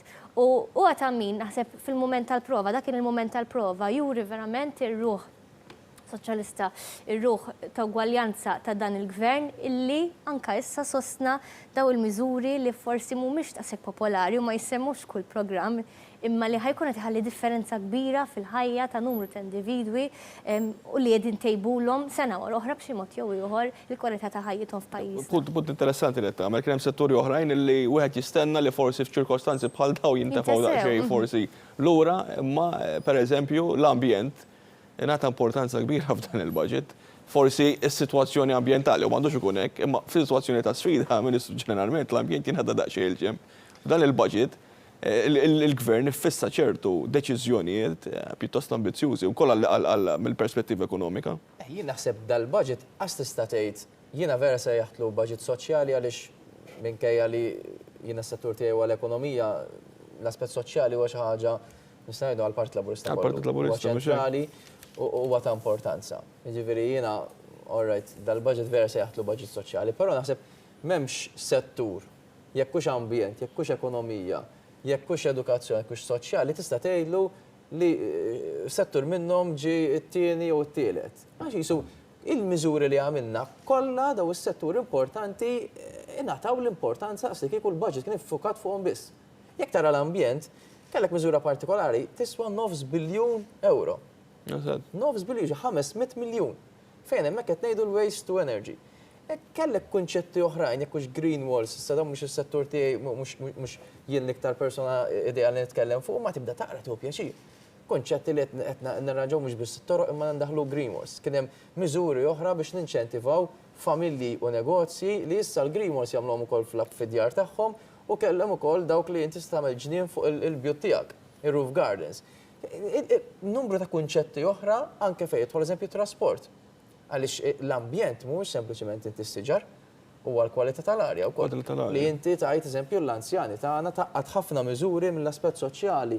L-anzjani fuq minn 70 sena tittihom tal-linja kart b'xejn biex ma jkollhomx l-ispiża biex iħallsu tal-linja x'nafu l-probabilità kbira li anzjan iktar minn 70 sena ma jsuqx karozza privata imma jew imur ma' xi ħadd jew juża tal-linja biex inneħħulu l-pis finanzjarju u naqsu allura il-dak li jkun persuna toqgħod waslu tajnieh tal-linja kart b'xejn. U inti ttejn inti mill-aspett ambjentali ttejn mill-aspett soċjali wkoll. Kellek pataflun ta' miżuri oħra jekk hux jitlu fil-liċenzji tal-muturi, jekk hux daħħalnak il-kunċett li inti liċenzja ta' karozza minaqqaslek jekk mhux sejrs bal 1/3 mill-payment tal-liċenzja, iżda tużaħħa biss fil-weekends u l-festi. Dawk il-plates li għamilna homor issa tniftħuha mhux biss għal-supercars jew għal-karozzi ta' ċertu valur imma għal-karozzi ta' kulħadd. Min irid jekk jien għandi karozza ngħid isma' jiena ma tantx nużaħħa. Biex żgur nkun marbut li nużaħħa fil-weekend biss, inaqqaslek terz tal-liċenzja tiegħek. U dawn huma miżuri li jkunu qed jorqtu ħafna setturi, hux ekonomija, ambjent, u dan huwa l-mod kif taħseb. Ekku, li ġbek iskolla. Ġifieri anke fuq l-ambjent, anke fejn jidħol green economy, jekk hux green bonds. Ħriġna l-kunċett ta' green bonds li dak li jkun aħna bħala gvern noħorġu bonds, jiġifieri nselfu flus b'kundizzjoni li dawk il-flus nutilizzawhom biss fuq proġetti li hekk meqjusa bħala green. Il-kunċett anke fl-investiment tal-industrial zones li nkun qed nagħmlu. Fejn hemmhekk ukoll qegħdin naraw li flok bajna nibru ġifieri aħna vera aħna m'għandniex post industrial zones iktar limitati. L-ispazju li huwa Malta. L-ispazju li hu. Issa inti għandek żewġ options. Jew tieħu art li qudc biex tkabbar inti l-industrial zones, l-ispazju industrijali li huwa bżonn już għall-ekonomija biex insostnu tkabbir ekonomiku, jew inkella tirranġa li għandek bi spiża akbar b'aktar xogħol u timmassimizza l-erja. Aħna morna triq diffiċli. Morna li ħanżommu l-istess footprint, ma nieħdux iktar spazju agrikolu minkejja li nistgħu anke bil-pjanijiet tal-lum sewwa bil-linji tal-iżvilupp kollha. Kif ġabu l-ebel? Ġabu l-ebel, żammejna aħna il-weda man nies li mhux ħanespandu hemmhekk, illum aħna għandna spazji li llum eliqi li bil-linji tal-iżvilupp nistgħu nittrasformawhom bħala żona industrijali. Bħala gvern għaliex nemmnu verament fiha, minkejja li vera għandna bżonn, aħna ħanażlu triq diffiċli li ninvestu biex nimmodernizzaw l-ispazju li għandna, noħolqu iktar dak li ngħidu clusters, nagħmlu reorganization tagħna, qed ngħidu li anke fiċ-ċentru fejn ikun hemm iktar industrial zones noħolqu iktar il fuq flok nitwessaw iktar mill-wisa, ħalli aħna wkoll nħarsu lejn l-ambjent. U tara kif waħda torbot il-oħra. Tgħidlek mhux iktar spiża, iva aktar spiża, imma fl-istess ħin l-ispiża inti qed toħloq attività ekonomika minn dan nifisha. Ma timmorru l-kwalità wkoll Ministru. Il-pajjiżna jagħmel il-pass li jmiss f'kull settur. Irridu niġbdu iktar high value added activities, ġifieri inti involut ukoll f'ċertu proċessi walla taf fuq x'qed nitkellmu l-bżonn importanti ħafna li niġbdu lejn pajjiżna livell ta' kwalità fejn tidħol l-industrija. Ħanitlobkom round konklusiv, nibda minnek Sur Musu nibqa' mixi lejn il-Ministru biex nagħlqu wkoll din l-ewwel parti tal-programm. Ovvjament, jiena bħala segretarju permanenti fil-Ministeru tal-Familja ħebi ħafna bil-miżuri li ħarġu, għax aħna mhux jinbiss ġifieri imma flimkien mal-Ministru Segretarju Parlamentari u t-tim kollu tagħna ġifieri li nkunu inna ħafna għaddejjin nippjanaw u nippreparaw dawn il-miżuri mbagħad meta tarhom li jiġu inklużi fid-diskors tal-budget ovvjament itik ċertu sodisfazzjon. Millum bdiet il-ħidma issa sabiex nibdew nimplementaw dawn il-miżuri sabiex jekk Alla jrid mis-sena d-dieħla nibdew ndaħluhom fis-seħħ u l-pensjonanti, l-familji, anzjani oħrajn, persuni b'diżabilità daw kollha milquta pożittivament minn dawn il-miżuri jibdew jirċievu dak li l-Gvern ħabbar fid-diskors tal-budget. Paula? Daw kien budget kif dorna ftit dissija laqat b'xi mod jew ieħor il-kulħadd.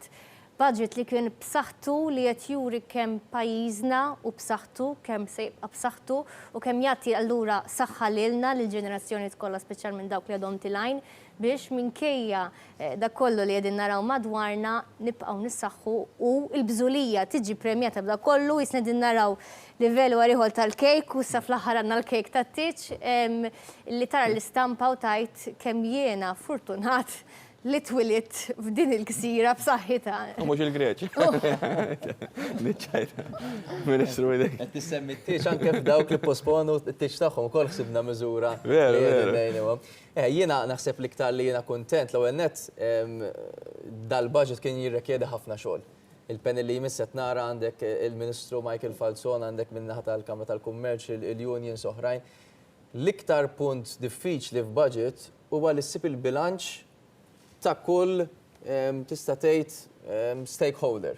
Jiġi ta' min iħaddem tal-ħaddiema, l-aspett soċjali, l-aspett ambjentali.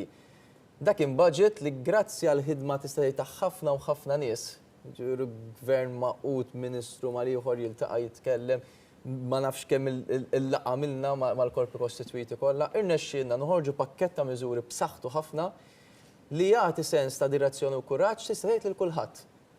Jekkux minn qed iħares lejn miżuri ambjentali, jekkux minn qed iħares lejn l-aspett edukattiv, jekkux minn qed iħares lejn l-aspett ekonomiku anke futur, ta' ekonomija futura, jekkux minn l-aspett soċjali, jekkux il-persuni b'diżabilità, jekkux il-familja, jekkux iż-żgħażagħ, tista' tgħid ħadna ħsieb f'kulħadd u ma ħadna xejn lil ħadd.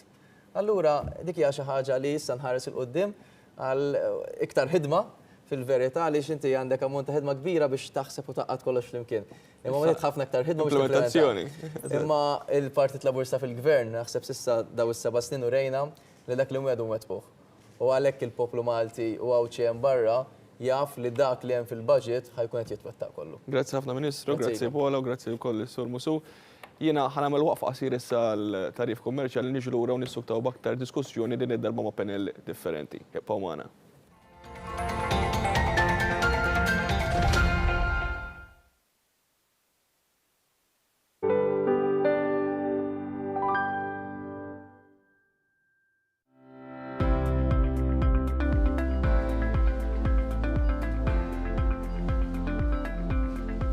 X'qed jiġri ħażina?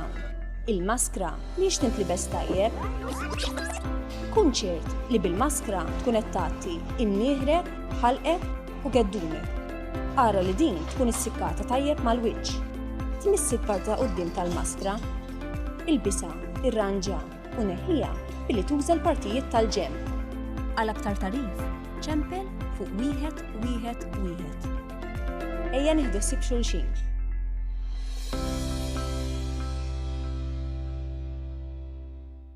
Kont taf li tista' faċilment taċċessa s-servizzi tal-arms minn fuq il-website il-ġdida?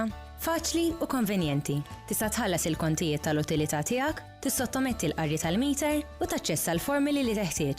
Ifranka l-ħin u għamel il-pagamenti tiegħek permezz ta' sistema Direct Debit filwaqt li tibbenefika minn skont fuq il-ħlas. Mela irreġistra issa fuq arms.com.mt jew niżżel Arms Malta app. Marcon Group. Get a free voucher with every €50 purchase in all Marcon Group outlets.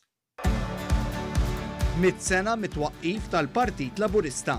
Ikkommemora dan l-anniversarju importanti b'tifkira personalizzata b'messaġġ mill-Prim Ministru mexxej tal-Partit Laburista Roberta Bela u b'setta bolol bl-armi tal-Partit Laburista tul dan iċ-ċentenarju. It-tifkira jkollha t-timbru tal-Partit Laburista bil-ġurnata li tkun inxtrat.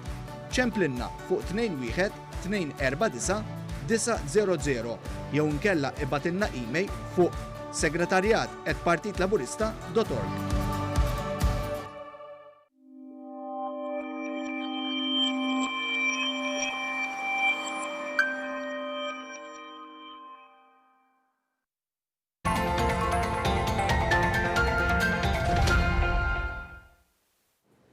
Nilqakom l ramanna din it-tieni parti tal-programm fej sa dan it-tant imbidel il-panel u għandna sa setta mistiedna oħrajn li ħankunu nitkellmu magħhom dwar id-diversi miżuri u inizjattivi u ħidma li ġiet ippreżentata l-bieraħ fil-budget tas-sena 2021. Nilqa' fostna hawnhekk il-Ministru għall-Familja u l-Politika Soċjali Michael Falzon, insellimlek Ministru. Għandna l-President tal-Kamra tal-Kummerċ il-Perit David Xwierev, kif ukoll is-Segretarju Ġenerali tal-General Workers Union Josef Buġejja. Sellimlek. Il-braħ segwena l-ewwel reazzjonijiet tagħkom bħala msieħba soċjali l-lum qegħdin hawnhekk magħkom biex nidħlu aktar fid-dettall fuq dawk li huma inizjattivi tal-budget. Però nibda minnek Ministru. Il-braħ kif intemmet il-konferenza tal-aħbarijiet indirizzata mill-Prim Ministru kelli hawnhekk panel fost oħrajn kelli mistieden il-Sur Joe Ġerada persuna sinonimu fil-qasam soċjali li ddeskriva dan il-budget bħala budget xellugi. Propju ħabba l-inizjattivi soċjali li kien fih. Għanna kolla xellu kien, għax għalma jela u xellu. Għan nibda għal diversi raġunijiet. Għal diversi raġunijiet. Anka medikament xellu kien fil-qalb. Le, huwa budget li bla dubju għandu impenn soċjali. Tajjeb, jiena nemmen li kull politiku għandu jkollu l-impenn soċjali għax fil-aħħar mill-aħħar l-ħan tiegħek għandu jkun tajjeb is-soċjetà li inti fdatek bil-fiduċja tagħha biex tmexxik. Huwa biex ngħidlek forsi wieħed jgħidlu xellugi jew jgħidlu li trid. Illi għadna ftit iktar attenti, illi nimxu ma dak li hemm bżonn. Tajjeb, fil-waqt li żdiedu kulħadd ħaġa ħaġa. Mbagħad rajna daw kill pockets anke kif ikunu minoranzi żgħar. Għandhom bżonn li twiżinhom ftit iktar, tajjeb. U dik hija strateġija mhux biss li ttejjeb il-kwalità tal-ħajja, imma anke wkoll għaliex le fejn għandna faxex illi mhux qed jipparteċipaw biżżejjed fl-ekonomija. Għandek dik il-faxxa pereżempju tal-pensjonanti, tajjeb. Meta kellna l-ekonomija għaddejja kif kienet għaddejja, kull min rid jaħdem kellu fejn jaħdem. Kull min rid igawdi mill-ġid li kien qed jiġġeneraw stess fl-aħħar mill-aħħar bħala pajjiż kellu l-opportunità. Mbagħad ikollok faxex illi ma tkunx qed tilħaqhom biżżejjed. U hija parti wkoll minn strateġija illi issa qed naraw ftit frott tagħha mhux ħażin fejn noqtu il-faxxa li jew qegħdin fil-faqar jew qegħdin f'riskju ta' faqar. Naħseb li hekk tħares leħek huwa xellugi.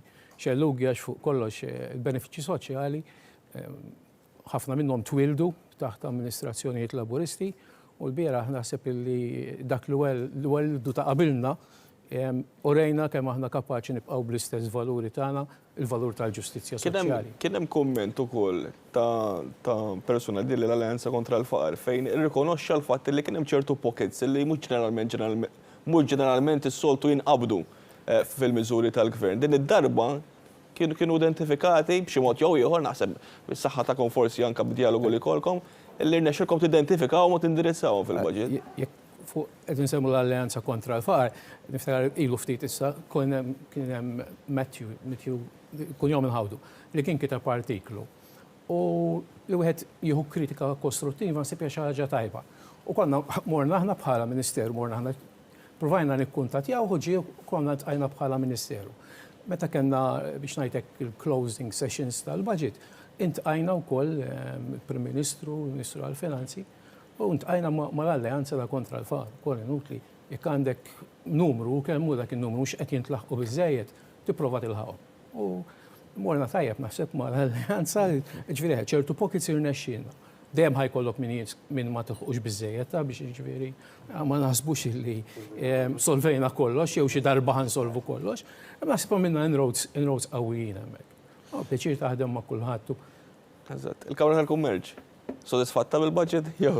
Le, il-Kamra tal-Kummerċ bla dubju tirrikonoxxi li dan huwa budget b'saħħtu fuq livell soċjali. Il-Kamra tal-Kummerċ qatt ma tista' tkun kontra li jkun hemm saħħa f'budget li huwa soċjali għax huwa sinonimu ma' ekonomija b'saħħitha, ma' pajjiż b'saħħtu, ma' pajjiż li għandu quality of life tiegħu hija għolja u allura endemika li l-ekonomija tista' allura tifjorixxi minħabba fek.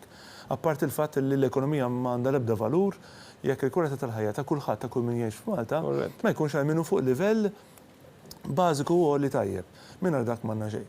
U mhux biss fuq livell ta' flus, imma anke fuq livell ta' saħħa. Aħna għaddejjin minn pandemija fejn is-saħħa fiżika u s-saħħa mentali tagħna saret xi ħaġa li sirna napprezzaw iktar, mela mhux biss il-kontribut lejn il-flus biex wieħed ikollu xi jikol biex ikollu quality of life x'jon fuq, imma anke li nissalvagwardjaw l-interessi ġenerali mhux biss tal-COVID ta' saħħa fiżika u saħħa mentali. Dak huwa kollu pożittiv. Ovvjament, il-Kamra tal-Kummerċ mbagħad tikkonċentra fl-areas l-oħrajn tal-budget li foka fuq l-iżvilupp ekonomiku. Aħna nafu li l-budget huwa l-istrument tal-gvern biex jistrada il-viżjoni li l-pajjiż irid ikollu propja għal sena, il-budget huwa kull sena, però irid jifforma parti minn viżjoni ħafna itwal. Aħna konna kuntenti ħafna, il-Ministru kien hemmhekk meta il-Kabinett tal-Ministri ġew il-Kamra tal-Kummerċ u l-Prim Ministru propju fil-Kamra tal-Kummerċ ħabbar il-viżjoni ekonomika tal-pajjiż saħansitra sa 30 sena sa 2050 u ħabbarha fid-dar tal-business tagħna. Imma propju għamilha biex jistrada l-viżjoni, imma fl-istess ħin ukoll biex jinċentiva u jiddirezzjona l-intrapriżi, l-inna, l-nies fil-negozju biex propju l-ekonomija, ħadmu għax l-ekonomija, l-negozju għamlu, ħadd iktar. U dak kollu tajjeb. Aħna li smajna fil-budget tal-bira kien erġajna rikonferma ta' dik il-vizjoni. Għaxek titkellmu fuq il-green industry, tkellmna fuq zero carbon economy, tkellmna fuq digitalization, l-AI, virtual reality, augmented reality, da' kollu smajnjom, quantum physics, smajnjom. Li huwa tajjeb. Li forsi aħna biex ikunu kritiċi, nkunu ktar bilanċati u nkunu kritiċi, konna ngħidu li fil-waqt dak huwa kollu tajjeb, ġbida s'issa kollox tajjeb għatjena. Konna nixtiequ biex jgħin propju l-negozjant biex propju jagħmel il-passi tiegħu jew tagħha mod iktar b'saħħtu, illi f'dan il-mument ta' pandemija meta għandek kollox disrupted, ġifieri għandek isek minn iktar f'kollox daqqa ma taf xejn, ġifieri terġa' tibda kważi mill-bidu biex tistrada l-ekonomija u l-negozju tiegħek. Kien ikun għaqli fl-opinjoni tagħna illi fil-waqt li tikkonferma l-viżjoni u hekk sar, konna nagħtu l-ewwel sinjali ta' x'inhuma l-ewwel passi għal dik il-viżjoni. U aħna bħala Kamra tal-Kummerċ tajna ftit ideat u qed nistennew u nisperaw li forsi f'dan l-aħħar xarej li fadal qabel is-sena d-dieħla dik il-viżjoni li reġgħet miktuba fil-budget tiġi spjegata, tiġi dettaljata, elaborata proset biex propju jagħti direzzjoni tara ta' x'inhu ma dawk l-ewwel passi. U aħna l-ewwel passi biex inkomplilek kienu bbażati fuq tnejn vera sempliċi għax il-Malta huwa ovvju. Waħda trasport u l-oħra il-kostruzzjoni u l-bini. U naħseb li għandna opportunità ġdida, opportunità ta' deb li għal ħares nitilfuha, fl-unità għal ħares nitilfuha, illi fil-waqt li niqpaw nissalvagwardjaw l-interessi tal-poplu bħalissa, niqpaw nikkonservaw relazzjoni bejn l-impjegat u l-employer bħalissa u niqpaw nagħmluha sakemm għandna bżonn nagħmluha u daw ġej minħabba t-taxxi minħabba il-tifdil li aħna minna fil-pajjiż. L-istess mod għax dan mhux siqpa sejra għal dejjem u dan mhux bir blaqih, irridu nkunu ċerti li l-ekonomija tagħna tkun imġedda b'tal-mod manjera li tħallas għal dak li qegħdin ngawdu minnu llum fil-futur irridu nħallsuh da, imma tħallas mod li huwa sostenibbli, ġifieri dak li qegħdin nagħmlu mhux necessarjament jirrifletti dak li għamilna qabel il-pandemija, imma jirrifletti l-bżonnijiet tal-ekonomija waqt u wara l-pandemija. U dak li nixtieq naraw aktar ċar biss. Josef, ma żmien ħied ċirkostanzi bla preċedent huma ta' sfida klusa partikolarment ngħid jiena għall-ħaddiema u għall-familji, però naħseb li b'dan il-budget intibgħat messaġġ ta' kuraġġ ukoll il-ħaddiema barra. U mhux dal-budget biss, għax kellna budget ieħor din is-sena. Inti tittara f'kuntest ħafna kbar fil-fatt aħna għandna reżiljanza ekonomika ta' gvern bil-għal. U għaliex, ġifieri kien hemm l-elementi kollha li semmejna u kollha qegħdin nagħmlu fuqhom anke meta minna l-proposti, kulħadd ħadem biex naraw kif ħansostnu l-impjiegi, il-businesses tagħna, il-vulnerabbli, jiġifieri in-nies kollha, kulħadd ħadem biex is-soċjetà Maltija dak li bnejna fi żmien 7 snin jibqa' insostnuh. Fil-fatt aħna minna il-proposti tagħna kienu bbażati kien hemm l-ekonomija soċjal, l-ambjent, l-infrastruttura, kollha semmejnihom, imma kienu dwar stabilità, nagħtu stabilità l-impjiegi, nagħtu s-sigurtà, nagħtu serħan tal-moħħ lill-poplu tagħna li s-saħħa, id-Dipartiment tas-Saħħa, il-Ministeru tas-Saħħa qed jgħin u qed jieħu ħsieb u qed jidderieġi u l-fiduċja. Għax jekk jien, l-impjegati tiegħi, il-membri tiegħi ikollhom il-fiduċja li l-impjeg tagħhom huwa sigur, li l-investitur ħajerġa' jinvesti, mela allura inti għandek viżjoni kif tmur il-qudiem. U xi ħaġa li laqatni wkoll ħafna fil-budget kien li ħriġin minn deficit li qed jesperjenza d-dinja kollha. U dis-sena id-dejn ħajtla l-55%, mela ħanibqgħu taħt is-60. Is-sena d-dieħla ħanitilgħu xi 59 xi ħaġa, jiġri mhux se naqbżu 60%. Taħt kontroll. U għaliex tajjeb? Għaliex xi darba jew oħra, da bħal meta jkollok familja, tiddejjen, finalment tibda tħallas. U l-pajjiżi kollha jrid jibdew iħallsu.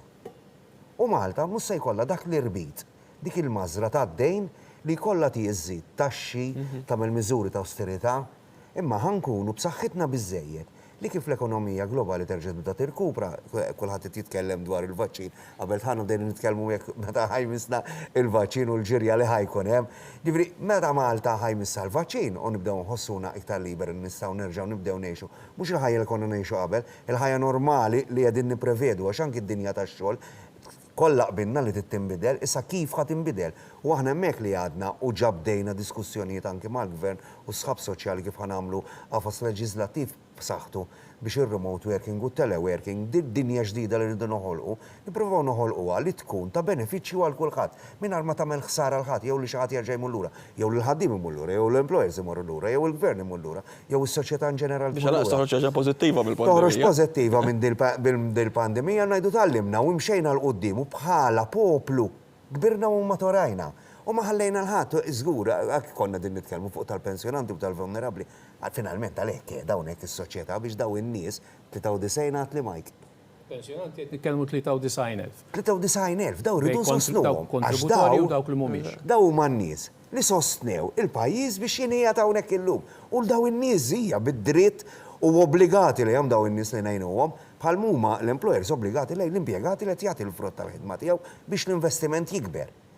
Issa, dak huwa l-ħsieb ta' kulħadd, naħdmu l-kol flimkien, m'għandux ikun il-budget għandu jagħti d-direzzjoni biex naraw fejn irridu mmorru. Imma matul is-sena kollha rridu nkomplu naħdmu biex l-ekonomija tagħna terġa' tibda terpilja u jerġa' jibda jkollna s-suċċess li esperjenzajna b'daw is-7 snin. Biex jiena ġifieri ili 21 sena issa ninnegozja. Konna ninnegozjaw collective agreements kienu jgħidulhom tal-lira, għax kont iġġib lira tagħmel miraklu. Is-sena l għaddiet aħna konna din nagħmlu collective agreements li kienet jiżdiedu fil-ġimgħa b'40 euro fil-ġimgħa. ġibnihom. Bil mal-employer, ġifieri Mhux imposti fuq xi ħadd. Eżatt, ġifieri jiena kull darba li jistaqsuni x'inhu ma' suċċessi ta' trade union. Ngħidlhom jien kull darba li niffirma ftehim kollettiv dak huwa suċċess għax huwa qbil ma' min ħaddem il-shareholders tagħna li huma l-membri japprovaw, il-shareholders tal-post tax-xogħol, l-employers japprovaw, li dak huwa suċċess. Dak l-hemmhekk irridu nerġgħu nibdew nimxu. Sal-iżbalji li saru fil-passat irridu nindirizzawhom. U dak il-100 miljun ġo pandemija, jien naqra ħafna l-gazzetti barranin. Ħafna pajjiżi miżuri ta' austerità, ġifieri għandek l-Italja għandha d-deficit tagħha 160% tal-GDP. Tani għad 55. Met nagħmlu xi ħaġa tajba, għamilna xi ħaġa tajba f'da żminijiet. Inkluż fuq il-qat, ir-rati tal-qat. Ir-rati tal-qat, kif inhi, il-mod li dejjem qed jonqos. Issa rridu nitalmu biex dak li ta' minna u rajna iseħħ ma nerġax nirrepetuh fil-futur u nagħmlu dinja li jien kont nemmen ħafna fit-teleworking. U kull min in-negozjajt kulħadd trid tindaħħal it-teleworking. Illum il-ġurnata tal-lim mill-pandemija ma jistax ikollok ħaddiem li jaħdem 5 fil-ġimgħa mid-dar, ma jeħtieġ li jkun hemm interaction. Allura għandha tkun hemm hybrid.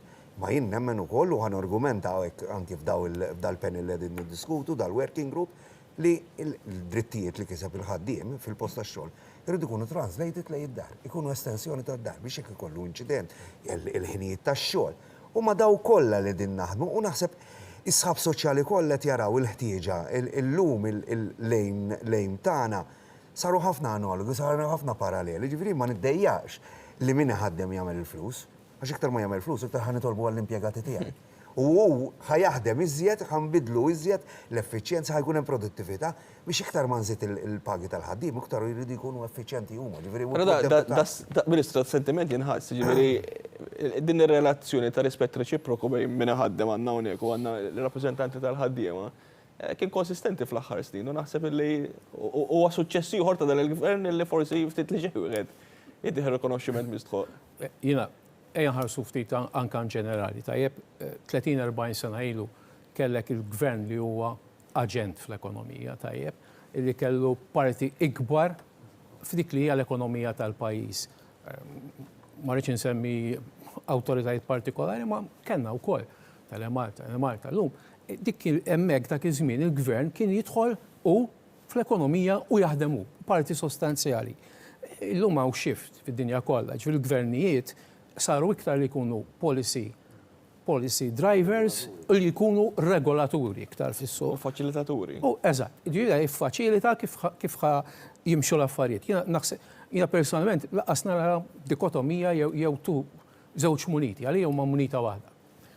L-investitur tajjeb qed jagħmel l-investiment huwa naturali l-investitur jagħmel il-lieħ. Ma jagħmilx lieħ, mhux se jkompli jkabbar. Għandek imbagħad ovvjament l-istess mill-ħaddiem. Jekk pereżempju nieħdu l-konsum, jekk inti il-poplu tiegħek qed tkun xħieħ miegħu tajjeb u ma tagħtihx xjonfoq biex nuża terminu ta' xjonfoq. Jiġu come to mind il-vouchers tajjeb, ġifieri li ħallew effett. Inti hemmhekk ħadd iċkien l-ekonomija mhux tikber u li aħna inna ngħidu aħħar kemm 8-10 snin li aħna pro-business, iva aħna pro-business. Xi tkun f'ekonomija moderna? Kif ħadd tkun reżiljenti hemm barra? Kif inti ħadd tagħmel affarijiet illi huma aħjar? U mbagħad mela le tagħti lil ċesri dak li hu ta' ċesri. Jiġifieri m'hemmx illi xi ħadd għandu free hand, qed naħseb li hemm rispett reċiproku u rejnieh anke bħala nfakkar ftit snin ilu wara ma nafx kemm kien hemm ftehim mal-partners kollha fuq il-paga minimu nazzjonali. Jiġifieri hemmhekk rajna isma' di ħadd titla' hekk 31 years jidhirli, ma niftakarx. Ejja ngħidu madwar 30 sena. Kien ftehim storiku, ġifieri li inti għandek il-gvern tajjeb u qed jiftijem ma' kulħadd kif ħan jimxi fuq il-paga minima nazzjonali hija xi ħaġa pożittiva. U aħna għandna pjaċir morna il-Kamra tal-Kummerċ, aħna partners kollha kemm aħna. Ġifieri jekk għandu naħsbu kif forsi konna naħsbu 60-70 sena ilu illum le. Il-reżiljenza tiegħek tiġi kemm inti kapaċi taħdem ma' kulħadd. Aħna pereżempju fil-qasam soċjali tajjeb din id-darba għandna kważi 2 biljuni. Laqas toddom, f'ħajtek imma insomma, insi għadi. Imma pereżempju anke fis-soċjal naħdmu ħafna ma' oħrajn, pereżempju jekk nħarsu l-NGOs, non-governmental organizations, tajjeb, il-gvern għandu partnership ma' madwar 50 organizzazzjoni volontarja. Ġifieri il-budget il-aħħa bej tal-Ministeru u anke tas-settur tad-diżabilità illi huwa parti mill-Ministeru qed nitkellmu fuq 15 miljun. Taħdem ma' kulħadd. Għandna pereżempju faċilità partikolari tajjeb illi hija tripartite. Hemm foundation ta' grupp ta' kumpaniji, hemm aħna bħala gvern u hemm il-Caritas. U dak irid ikun l-ispirtu tagħna, dak iridu veru nibbuttaw il-qudiem, illi inti mill-ġid joħroġ il-ġid. U forsi l-aħħar punt biex ma tantx nitkellmu ekonomija, anti għandek żewġ teoriji tajjeb ġeneralment meta jkollok żminijiet diffiċli, jew tmur għall-austerità, jew tmur għall-growth. Isma' x'ħad tagħmel inti? Ħad ibbutta l-ekonomija tiegħek billi tafas in-nies u tagħmel restrizzjonijiet u tdaħħal flus u tagħti inqas, jew tkabbara billi inti anzi tara kif ħad tkabbar l-ekonomija, kif ħad tkabbar il-konsum, kif ħad tagħti l-għajnuna biex l-ekonomija tikber mhux tiġbdi allura. U aħna kamilna, u ngħidha bl-ikbar konvinzjoni, jekk wieħed ħares lejn il-mini budget jew il-pjan ta' riġenerazzjoni li għamilna f'Ġunju li għadda, ma ninsewx. Hemmhekk il-pakkett ta' Malta kien l-iktar pakkett ġenerus mhux fl-Ewropa, meta taħdmu ovvjament per capita, fid-dinja kollha. Jgħid xi kulħadd. Huwa fatt il-pakkett li għamilna f'Ġunju flimkien ma' l-imsieħbax kien hemm diskussjonijiet jiġifieri konti. Kien l-iktar pakkett meta tqisu daqs ta' pajjiż u daqs ta' ekonomija li kien ġenerus fid-dinja. Meta tares liħ, u naħseb illi dak il-pakkett ħalla ħafna effett pożittiv. Ovvjament, u dan huwa the next step qisu wara il-pandemija hija li nerġgħu nibdu dik il-konfidenza. Il-konfidenza baqgħet hemm għax kieku ma rajniex il-qagħat jonqos, li jkollok il-qagħat li jonqos f'da żminijiet hija telling. Ovvjament kellek setturi mill-qotin ħażin u naħseb li dik għandha fiha nfisha mbagħad twassal li kalla jrid nerġgħu bir-reżiljenza l urejna, nerġgħu nilħqu fejn konna. Aħna ħarsu anzi nimorru aħjar. U dak huwa l-argument hekk iridu nżommu ekonomiku u mbagħad għandek l-aspett soċjali. Bħala gvern, mhux xejn il-Ministeru, huma l-istess munita ta' li balaw u ta' li bale.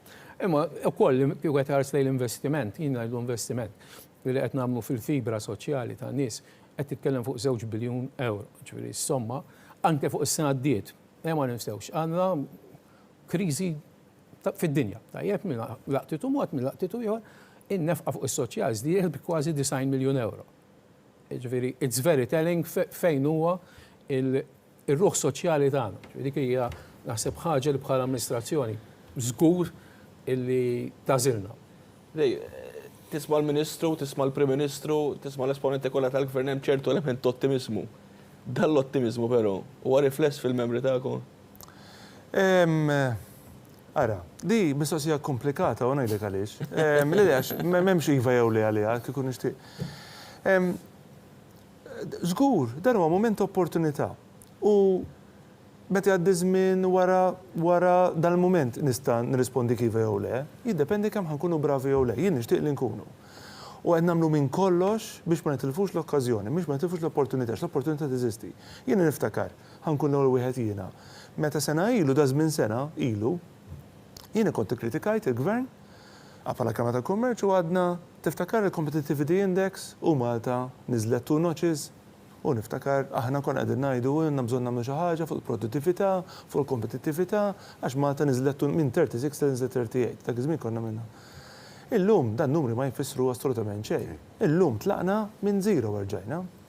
Mela, l-opportunità tagħna llum, se nispjegaw kif, huwa biex f'dinja qed tirriorganizza lil anfisha, meta n-numri ma jfissru da' 36 u 38 li semmejtlek ma jfissru assolutament xejn, aħna jew ħankunu naħat isfel tat-tabella, jew naħta fuq. Issa, id-differenza bejn it-tnejn x'inhi?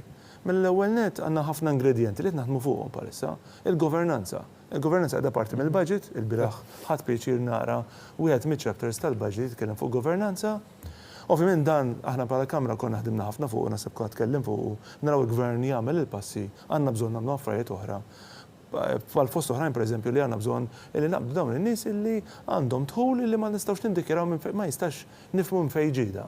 Għandna bżonn nirrispettaw il-min verament qed jagħmel in-negozju b'mod leċitu. Billi ma nħalluhx jikkompeti ma' xi ħadd li qed jaħdem mela dawn huma affarijiet li nafu bihom mhux qegħdin il-problemi biss fil-livell tal-gvern għalhekk qed nagħmel dal-eżempju. Għandna ħafna affarijiet li għandna bżonn nagħmlu. U dan jagħti konfidenza il-kull FDI, il-kull investitur barrani. Illum dal-għodu għadna kif rajna li huwa jillonċaw il-Competitivity Index, l-Attractiveness Index, u nrealizzaw dan huma affarijiet li għandna bżonn naħdmu fuqhom. Tajjeb, għalmenu konxi tagħhom u forsi naħdmu fuqhom ukoll. Imma kull business, kull imprenditur li s-sena l-oħra kien qed jagħmel suċċess, mhux qed ngħidlek dak li ma kinux, għax dak li ma kinux hija ovvja li għandhom bżonn nirriġeneraw. Kull business li kien qed jagħmel suċċess is-sena l-oħra. F'dinja li qed timmodernizza ġifieri qed tirriorganizza ruħha għal dinja differenti, dinja żgur differenti. Taqra fejn taqra, tara min tara. Kull ħassib fid-dinja kollha, kulħadd jitaħseb bl-istess mod, għandna bżonn nirriġeneraw. Mela għandna minna enfasi mal-Ministru x'Kembri ftit ilu kien qiegħed hawnhekk u fatti fil-ġranet li ġejjin ħankun qed inħabbru inizjattivi ta' riġenerazzjoni tal-businesses, jiġifieri li kull min kien ta' suċċess qabel il-pandemija isaqs il-mistoqsijiet diffiċli. Isma' jien dak li kont qed nagħmel. Dak kollu tajjeb, kollu jew għandi bżonn inneħħidi, nżiddi, forsi nitlaq xi ħaġa oħra. Għax hekk ma sax dawk il-mistoqsijiet issa, inkun qed nitilfu l-opportunità. L-oħra hija li l-viżjoni ta' Zero Carbon Economy tal-Green Industry dawn huma ta' se effettwa da 10 snin oħra 2030 inkunu suppost il-ħaqna 50-55% ta' reduced carbon. Din hija ekonomija waħedha, u mhix kwistjoni tal-tniġġis fl-arja, din hija kwistjoni ta' kull deċiżjoni li nieħdu fil-servizzi finanzjarji, fil-kostruzzjoni, fil-ikel, fil-ristoranti, fil-hotels, f'kull ħaġa li nagħmlu, id-deċiżjonijiet minn issa rridu jittieħdu biex notjenu dak l-oġġettiv. U jekk notjenu dak l-oġġettiv b'mod aggressiv minn issa, għalhekk qed nagħmlu dan l-appell lill-Gvern biex nagħtu d-direzzjoni l-impetus biex l-imprenditur jieħu dawk il-passi, nattiraw FDIs u nattiraw turisti fost oħrajn, illi propju huma turisti li rridu, mhux in-numri ta' turisti, ġifieri kemm jiġu turisti hawn Malta, imma jiġu dawk it-turisti li forsi hu minqas ma ġara xejn daqshekk, imma ta' kwalità, jonfoqu iktar, iħallu iktar ġid, jużaw inqas riżorsi, jimpilukkaw it-toroq inqas, il-mużawijiet ikunu inqas fullati, il-beach iżaw, u l-kwalità tal-ħajja tagħna li ngħixu għal ħin kollu tola. Dak huwa l-metodu. Il-pass huwa issa, mhux is-sena d-dieħla f'dal-budget, 2021 huwa s-sigriet. Jekk nagħmlu hekk, dan dil-viżjoni li tkellimna fuqha. Però l-gvern kien deċiżiv ukoll f'ċertu miżuri semmejta tal-carbon il-green economy, ġifieri ta' fissa targets ċari għalih nifsu għal-pajjiż. Tafx, aħna pereżempju tafx xtaqt nara biex nkun żewġ affarijiet intqalu ma ġewx ikkollegati, ħana għadhom jien issa. Per eżempju, il-gvern il-bira ħabbar, il-reġa ħabbar, għax konna ġanafu bija, 450 miljon f'investiment infrastrutturali tal-industrija. Proset. Għanna bżonna, inna nistennew, realizzajna l-industrija manifattura huwa bażi ċentrali ta' dak li żammilna reżiljenti anke waqt il-pandemija, għax vi iktar u iktar. Tajjeb, kollu tajjeb. Fl-istess din ngħidu rridu green economy, rridu zero carbon economy. U ma qadnihomx ma' xulxin. Jien għalija l-gvern, kull ma rrid jagħmel, għalija xaġa żgħira jgħid, dal-investiment se nagħmlu 450 proset. U rrid li dal-investiment jottieni dawk l-oġġettivi ta' zero carbon economy li jgħini mill-ewwel minn issa minn sena d-dieħla nibda innaqqas minn dak li għandu bżonn nagħmlu f'dawn l-10 snin. Di biss weħeda. U nifhmu li forwat il-MIP, il-Malta Industrial Park, se taħdem ukoll f'dan l-aspett, ma punt importanti li qed tagħmel inti ta' ġifieri qed naqqat żewġ affarijiet flimkien.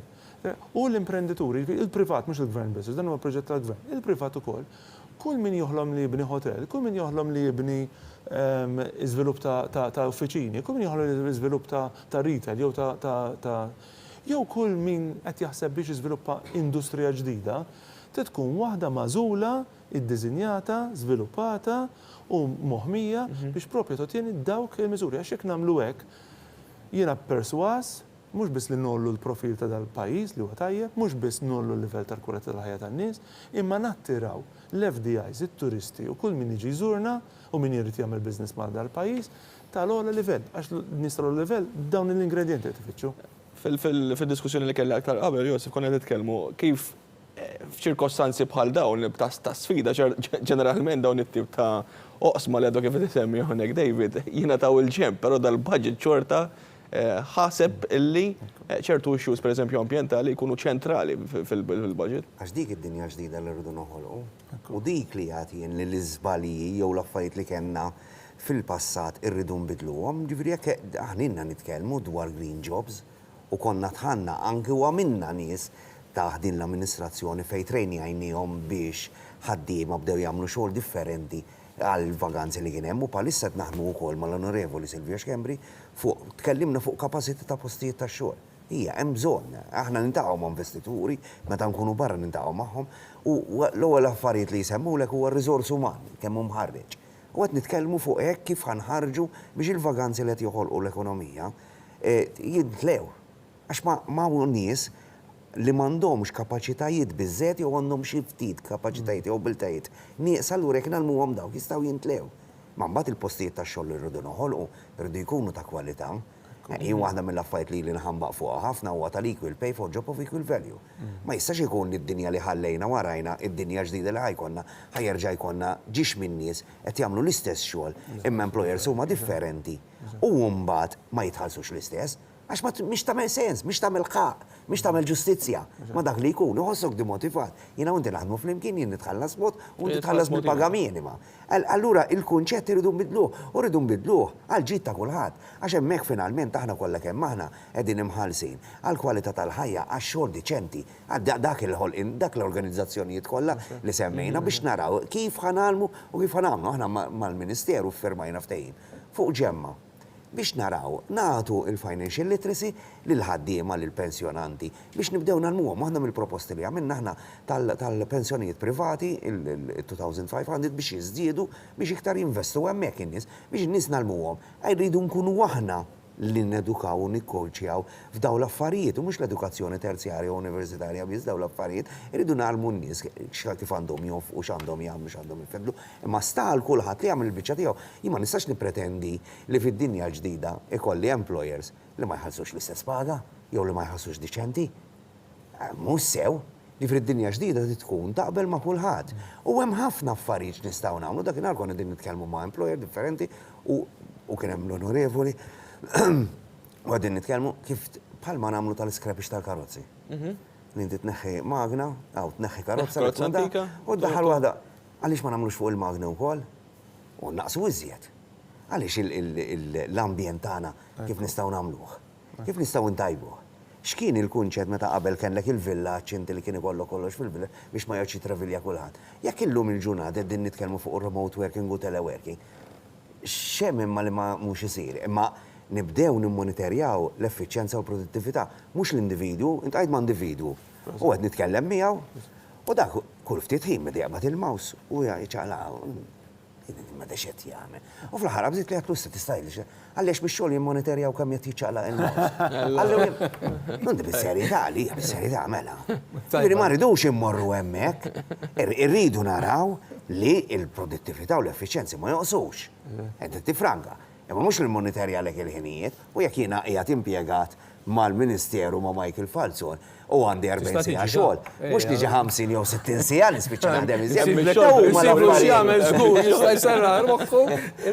Daw huma l-affarijiet. Fuq il-paga nitkellmu ma x'jagħmel biex insibu dak il-bilanċ li nsibu meta nkunu qegħdin nagħmlu ftehim kollettiv. Hemm issa fuq skala nazzjonali u daw id-diskussjonijiet li rridu id-dinja ġdida li rridu naraw wara l-pandemija, irridu naħdmu għalih issa. Biex inkunu preparati għalija, mhux dak iż-żmien imbagħad. Irridu nagħmlu għamilna l-iżbal. Fil-globalizzazzjoni jiena meta bdejt nimmilita fil-trade unionizmu bdejt insifer barra, lejn nitkellmu fuq il-globalizzazzjoni u kienu jaqgħu l-iżbal li sar di we never gave it a social face. U vera, di kulħadd kien jgħid is-suq u bdejna naraw il-ma jistax ikun nibqgħu sejrin. Issa għandna opportunità li din id-dinja ġdida tax-xogħol li natuha wiċċ uman u naraw li ħadd ma jibqa' lura. Imma mhux nippruvaw insibu loophole għax il-kunċett tal-liġi kien sempliċi. Kulħadd jitħallas ugwali li għandek l-istess employer. Daqqa waħda bdew il-modell ekonomiku ġdid kien li jkollok diversi employers fl-istess organizzazzjoni tax-xogħol. Ma bdejniex inħallsu l-istess. M'għandix tkun. U dik li rrid timbidel. U mhuwiex kwistjoni tal-gvern, għax il-gvern ħalla, anzi il-gvern biddel qabel kellna ġlieda meta fuq il-kuntratturi kien hemm fuq l-orħos prezz. Allura il-paga kienet l-ewwel ħaġa li tibda tinqata'. Dik biddilha l-gvern. U għalle, anki li tkun membru f'union ta' mill-għida, anki li kollok ftehim kollettiv, olla l-kwalità. U l-effiċjenza u l-kwalità tax-xogħol tjibet ħafna. U daw huma l-modelli rridu nadottaw, mhux modelli li huma bbażati fuq kemm ħanifranka minn fuq l-impjegati, ma kemm hu effiċjenti, produttiv u xogħol tiegħu. Ħankompli ftit fuq dal-argument, ma importax. Again, il-pandemija ħolqetilna problemi li jafu jħolqu soluzzjonijiet ġodda. Ħantikom eżempju, ħankompli fuq dak li qed jgħid Josef. Aħna ma rridux nies il-produttività tagħhom titkejjes kont kemm iċalla il-mouse, naqblu. Mhux hekk.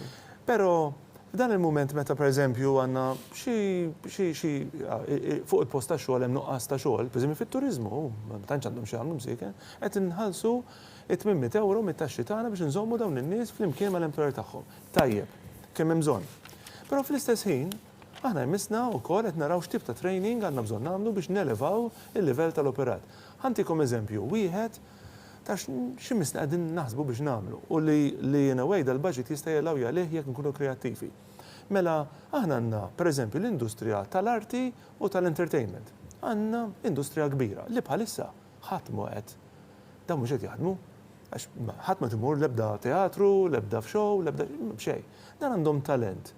Inkred dawn in-nies kollha, u importanti li nibżgħu għalih, għandhom talent illi huwa bżonn use, anzi ideali biex noffru soft skills, it-talenti biex in-nies li qegħdin fuq posta xogħol li bħalissa qed inkejlhom billi ċarqu l-mouse, intuhom dawk is-soft skills li għandhom dat talent li qegħdin fl-arti u fl-entertainment biex ndew nċalquhom lejn dinja ta' artificial intelligence. Għaliex l-artificial intelligence mhux robots, artificial intelligence huwa meta in-nies flok jagħmlu dak li robot jista' jagħmel bħal pereżempju ċarlaq il-mouse, jibdew jagħmlu affarijiet li joħolqu iktar ħsieb li huma iktar kreattivi. Għamilna Dave, ta' għamilna ħanajlek għax ma tibda tara l-affarijiet, ħansemmi l-ospitalità u t-turizmu u li tħanna fih aħna. Ġifieri ħafna mill-impjegati fil-lukandi mhumiex impjegati diretti, ma tal-kontrattura. L-unika ħaġa li għamel il-lukandier kien laqgħet il-telefon u l-kontrattur għallu ġib li xi żied impjegati. Però l-gvern biex ma tinqalax għaxar kemm hemm ħaddiema. Beda jagħti 800. Aħna flimkien mal-employer u mal-gvern ftemna u daw in-nies bdejna ntuhom xogħlijiet fil-lokalitajiet turistiċi biex jinatfu biex jiżbaw biex jinatfu biex u fil-kunsilli biex daw ikunu produttivi għax daw kulħadd qabel. Għal-isma' tajjeb li titihom 800, ma mhux itihom 800 għal xejn. Aħna rridu nagħtu return lil Malta. U taw return il Malta għaddu l-kunżel. Jien kont narhom meta ninżel il-belt inkun deħel il-belt kien hemm il-ġnub u ġabu swari leqqu daqs kemm damu jingħatfuhom. Morna darba minnhom mal-Ministru konna qegħdin taslima. L-istess, daw jaraw l-affarijiet. U dik hija xi ħaġa li awtomatikament il-gvern tagħhom 800. U qalu isma' aħna rridu nagħtu return. Issa aħna ktibna fuq strateġija turistika, irridu nerġgħu mmorru għan-numru jew nerġgħu mmorru għall-kwalità kwalità ta' turismu. Dan huwa l-mument li għandna nażlu. U mbagħad naqblu kollha flimkien u ngħidu aħna ħanimxu din id-direzzjoni u ħammorru għal di, però mbagħad irridu nagħmlu kwalità għax ħafna nies kienu qed jitkellmu dwar il-ħaddiema fil-restoranti, mhux il-ħaddiema barranin, għax ma ngħidx ħaddiema barranin, imma ħaddiema li kienu taħdmu fil-restoranti li ma kienux qed jagħtu kwalità ta' servizz. U inti tiddejja fil-restorant tħallas il-flus u ma teħux servizz. U allura hawnhekk fejn tiġi l-opportunità fejn inti għandek cohort ta' nies li jagħtu servizz li tgħidulhom il-livell u trid ma jaħlux il-ħin kif qed tgħid inti Josef. Però jdu mexxuhom ukoll industrija li tihom iktar dħul fil-futur, għax dak huwa kif niżviluppaw l-ekonomija, u dak mhux se jiġi billi nibqgħu nagħmlu dak li konna nagħmlu, jrid ikollok skills ġodda. Ħafna minnhom mhuwiex li tkun taf lingwa oħra jew taf xjenza oħra, imma huma soft skills. Soft skills li taf tikkomunika, li ġibru sew, li tagħmel dak li tikkomunika tajjeb, li inti jkollok emozzjonijiet u taf tindirizza meta tintaqa' ma' xi ħadd li għandu kultura differenti. Il-cohort tal-entertainment u tal-arti li aħna ħafna darba ninjoraw mhux dawn narawhom biss fuq it-teatru jew fil-Manwell jew ma nafx fejn, jew f'xi jazz club jew inkella f'xi entertainment area, dawn għandhom it-talenti propja biex xi ħadd bħali li qed f'uffiċċju, li għandi bżonn soft skills nelevhom, huma it-talenti tagħhom għandhom bżonn iżawhom. U l-mument issa, meta huma qegħdin kwieti għax ħadd ma qed imur l-ebda u jien qiegħed kwit ukoll u għandi bżonn naplift lil nifsi, jekk dawn il-ġiex opportunit naqgħadhom ma' xulxin, iċ-chances huwa one żammejt it-talent, għax dik l-ewwel ħaġa it-talent, żammejtu. Tu elevajt l-skills tiegħi biex nista' nidħol f'industrija ġdida li ġiet minħabba l-COVID u utilizzajt il-risorsi tiegħi b'mod tajjeb għax qed inkun kreattiv bil-dak li jeżisti bejnietna madwarna bħalissa. U dik li għamel differenza. Ministru, fuq l-aspett soċjali, forsi nsemmi nagħmel referenza dak li semmejt fil-farità aktar kmini inti, l-fatt li s-soċjal u l-ekonomija huma intrinsikament marbuta ma' xulxin. Hemm miżuri li dan il-gvern baqa' isostnihom u ma' miżuri li effettivament jippremjaw il-bżulija kif iħobb jgħid il-gvern. Nsemmi l-miżura tal-in-work benefit u għamtkom ukoll il-miżura tal-tax refund għal-ħaddiema. Dik hija parti biex ngħidlek mill-istrateġija li inna nagħmlu fuqha making work pay. Illi inti jaqbillek li tmur taħdem. Mhux toqgħod fuq il-benefiċċji x'kien ikollna, ngħidu vera. Kien ikollok nies li jgħidlek isma' jien irrid naħdem u mbagħad jgħidlek imma l-paga kemm hi. Jagħmel kalkolu jagħmel kalkolu mal-benefiċċju għajdlek le ta' jena 20 euro fil-ġimgħa għad id-dar, l-ex, ma rridx imur. Hemmhekk kellek diversi, waħda mill-iktar miżuri li ħadmet kienet it-tapering of benefits. It-tapering of benefits hija skema mifruxa fuq 3 snin fejn inti jekk inti qed tieħu l-benefiċċju tidħol taħdem, inti l-ewwel sena tibqa' tieħu 75% tal-benefiċċji, u mbagħad 50% u fl-aħħar 25%. U dik kienet tfisser li mhux dak ix-xokk biex ngħidlek u bniedem marax jew ġi differenza ftit, hemmhekk għamiltielu illi it is worth working, tajjeb, u tat ħafna nifs. Hemmhekk interessanti li madwar 81% minn dawk in-nies illi daħlu fis-sistema tat-tapering ma reġgħux marru fuq il-benefiċċji tal-qatt. Dak is-suċċess. Kellek 81% minnhom, niftakar in-numru kien madwar 3000, illi meta għaddew 3 snin baqgħu fl-impjieg. Jew għall-anqas żgur li ma marrux fuq il-benefiċċju tal-qatt. Kien ukoll sinifikanti l-fatt li kellek minn dak it-80%, 74% minnhom, u hekk imbagħad wieħed jibda jara minn fejn kibret ukoll l-ekonomija, kellek 74% minnhom li kienu nisa. Jiġifieri 80% li għaddew mill-skema kienu successful għax baqgħu f'dija tax-xogħol u kellek il-persentaġġ li kienu li tan-nisa illi rrifletta kemm il-mara ħarġet iktar fid-dinja tax-xogħol. Ma ġiex weħed laqqas dik. Ma ninsewx childcare b'xejn, trasport tal-iskola b'xejn, club 3 to 16 b'xejn. Tajjeb, anke sempliċement it-timing ta' kif jingħataw ċertu għajnuniet. Xi ħadd saqsin għalli tal-miet ħadtuhom qabel għatlu hija bħas-soltu. Jiġifieri inti hemmhekk kellek dak. L-in-work benefit naħseb li kien wieħed mill-iktar li u kif ġi issa biex ngħidlek il-catchment tiegħu kiber miż-żewġ naħat. Tajjeb, mela qabel kont trid taqla mhux iktar minn 25,000 biex inti tikkwalifika. Jekk hija koppja miż-żewġa, illum qed nitkellmu fuq 35,000 fuq għadek tikkwalifika. Għandek oħrajn illi telgħu l-istess, jiġifieri is-sigling ola biex inti tidħol għal benefiċċju tal-work benefit, fl-istess ħin illi żdiet l-work benefit. Fil-work benefit innifsu. U minn ma poġġa pressjoni fuq le, assolutament. Anzi, l-work benefit, jekk qabel konna nagħtu 100, issa ħajmdew nagħtu 120. Diġà bdejna, fil-fatt s-sibt li għadda kellna l-ewwel ħlasijiet u hemmhekk diġà għandek 3,000 familja li bdew jirċievu bir-rata l-għolja.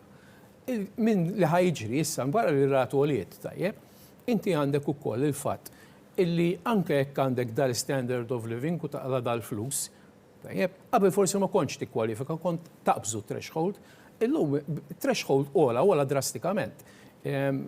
Ola wieħed qablu persentaġġi, qed ikollu persentaġġi qawwija. Allura għandu jħalli twofold effect.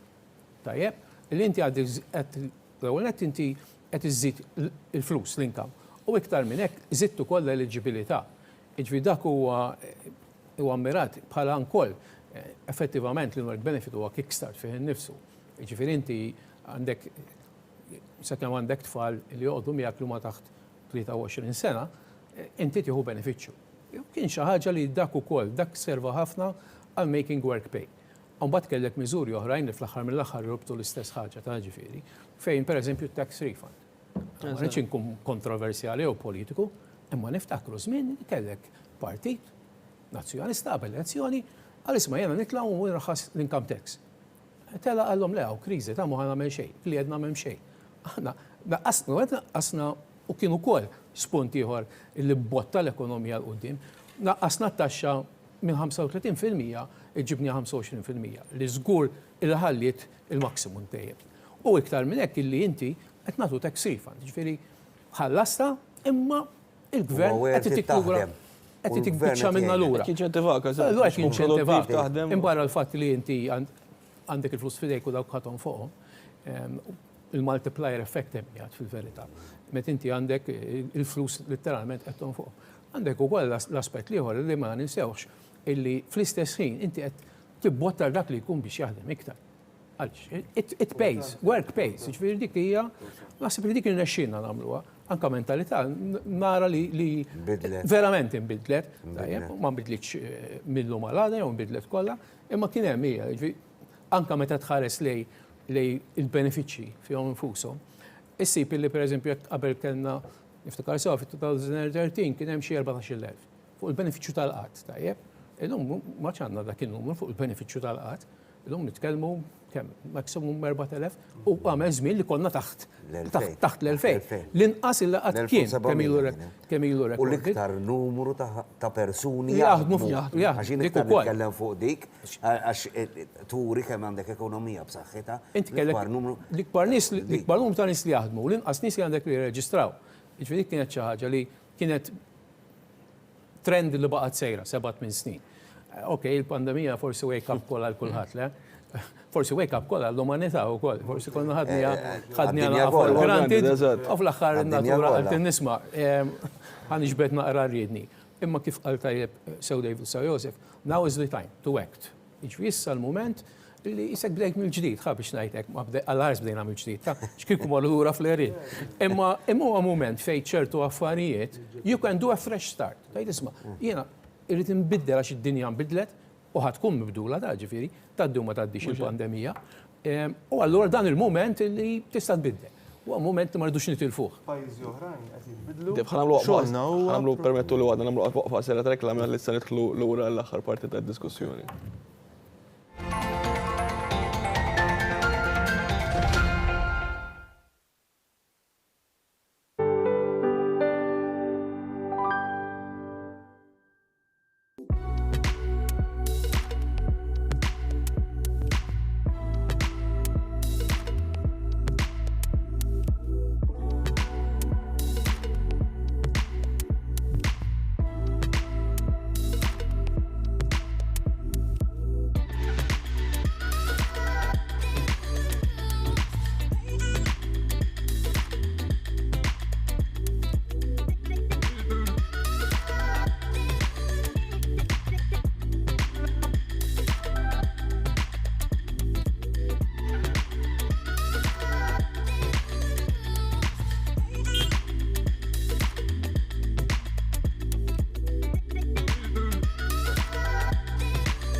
Nilqakom l-ura maħna din l-aħħar parti tal-programm li matulu għeddin nanalizzaw niddiskutu il-budget li ġi prezentat mill-gvern bit-tema Maltin b'saħħitna il-qudiem. David, interrompejtek qabel morna reklami, pero konna xaqt nitkellem ukoll dwar il-wage supplement. GST sa marzu li ġej, pero kien hemm spunt interessanti ħafna li l-gvern se jkun qiegħed ukoll jikkonsidra ċertu setturi li b'xi mod ieħor ma kienux qed jinqabdu. U naħseb dik u approach pjuttost ġust għax kien hemm setturi li bis-sistema li qed tinħadem kienu għadin jiġu forsi. Aħna fil-bidu meta beda kont niddiskutu mal-gvern u mal-imsieba soċjali, l-MCSD, u fl-aħħar spiċċajna bit-800 għal ċertu NACE codes.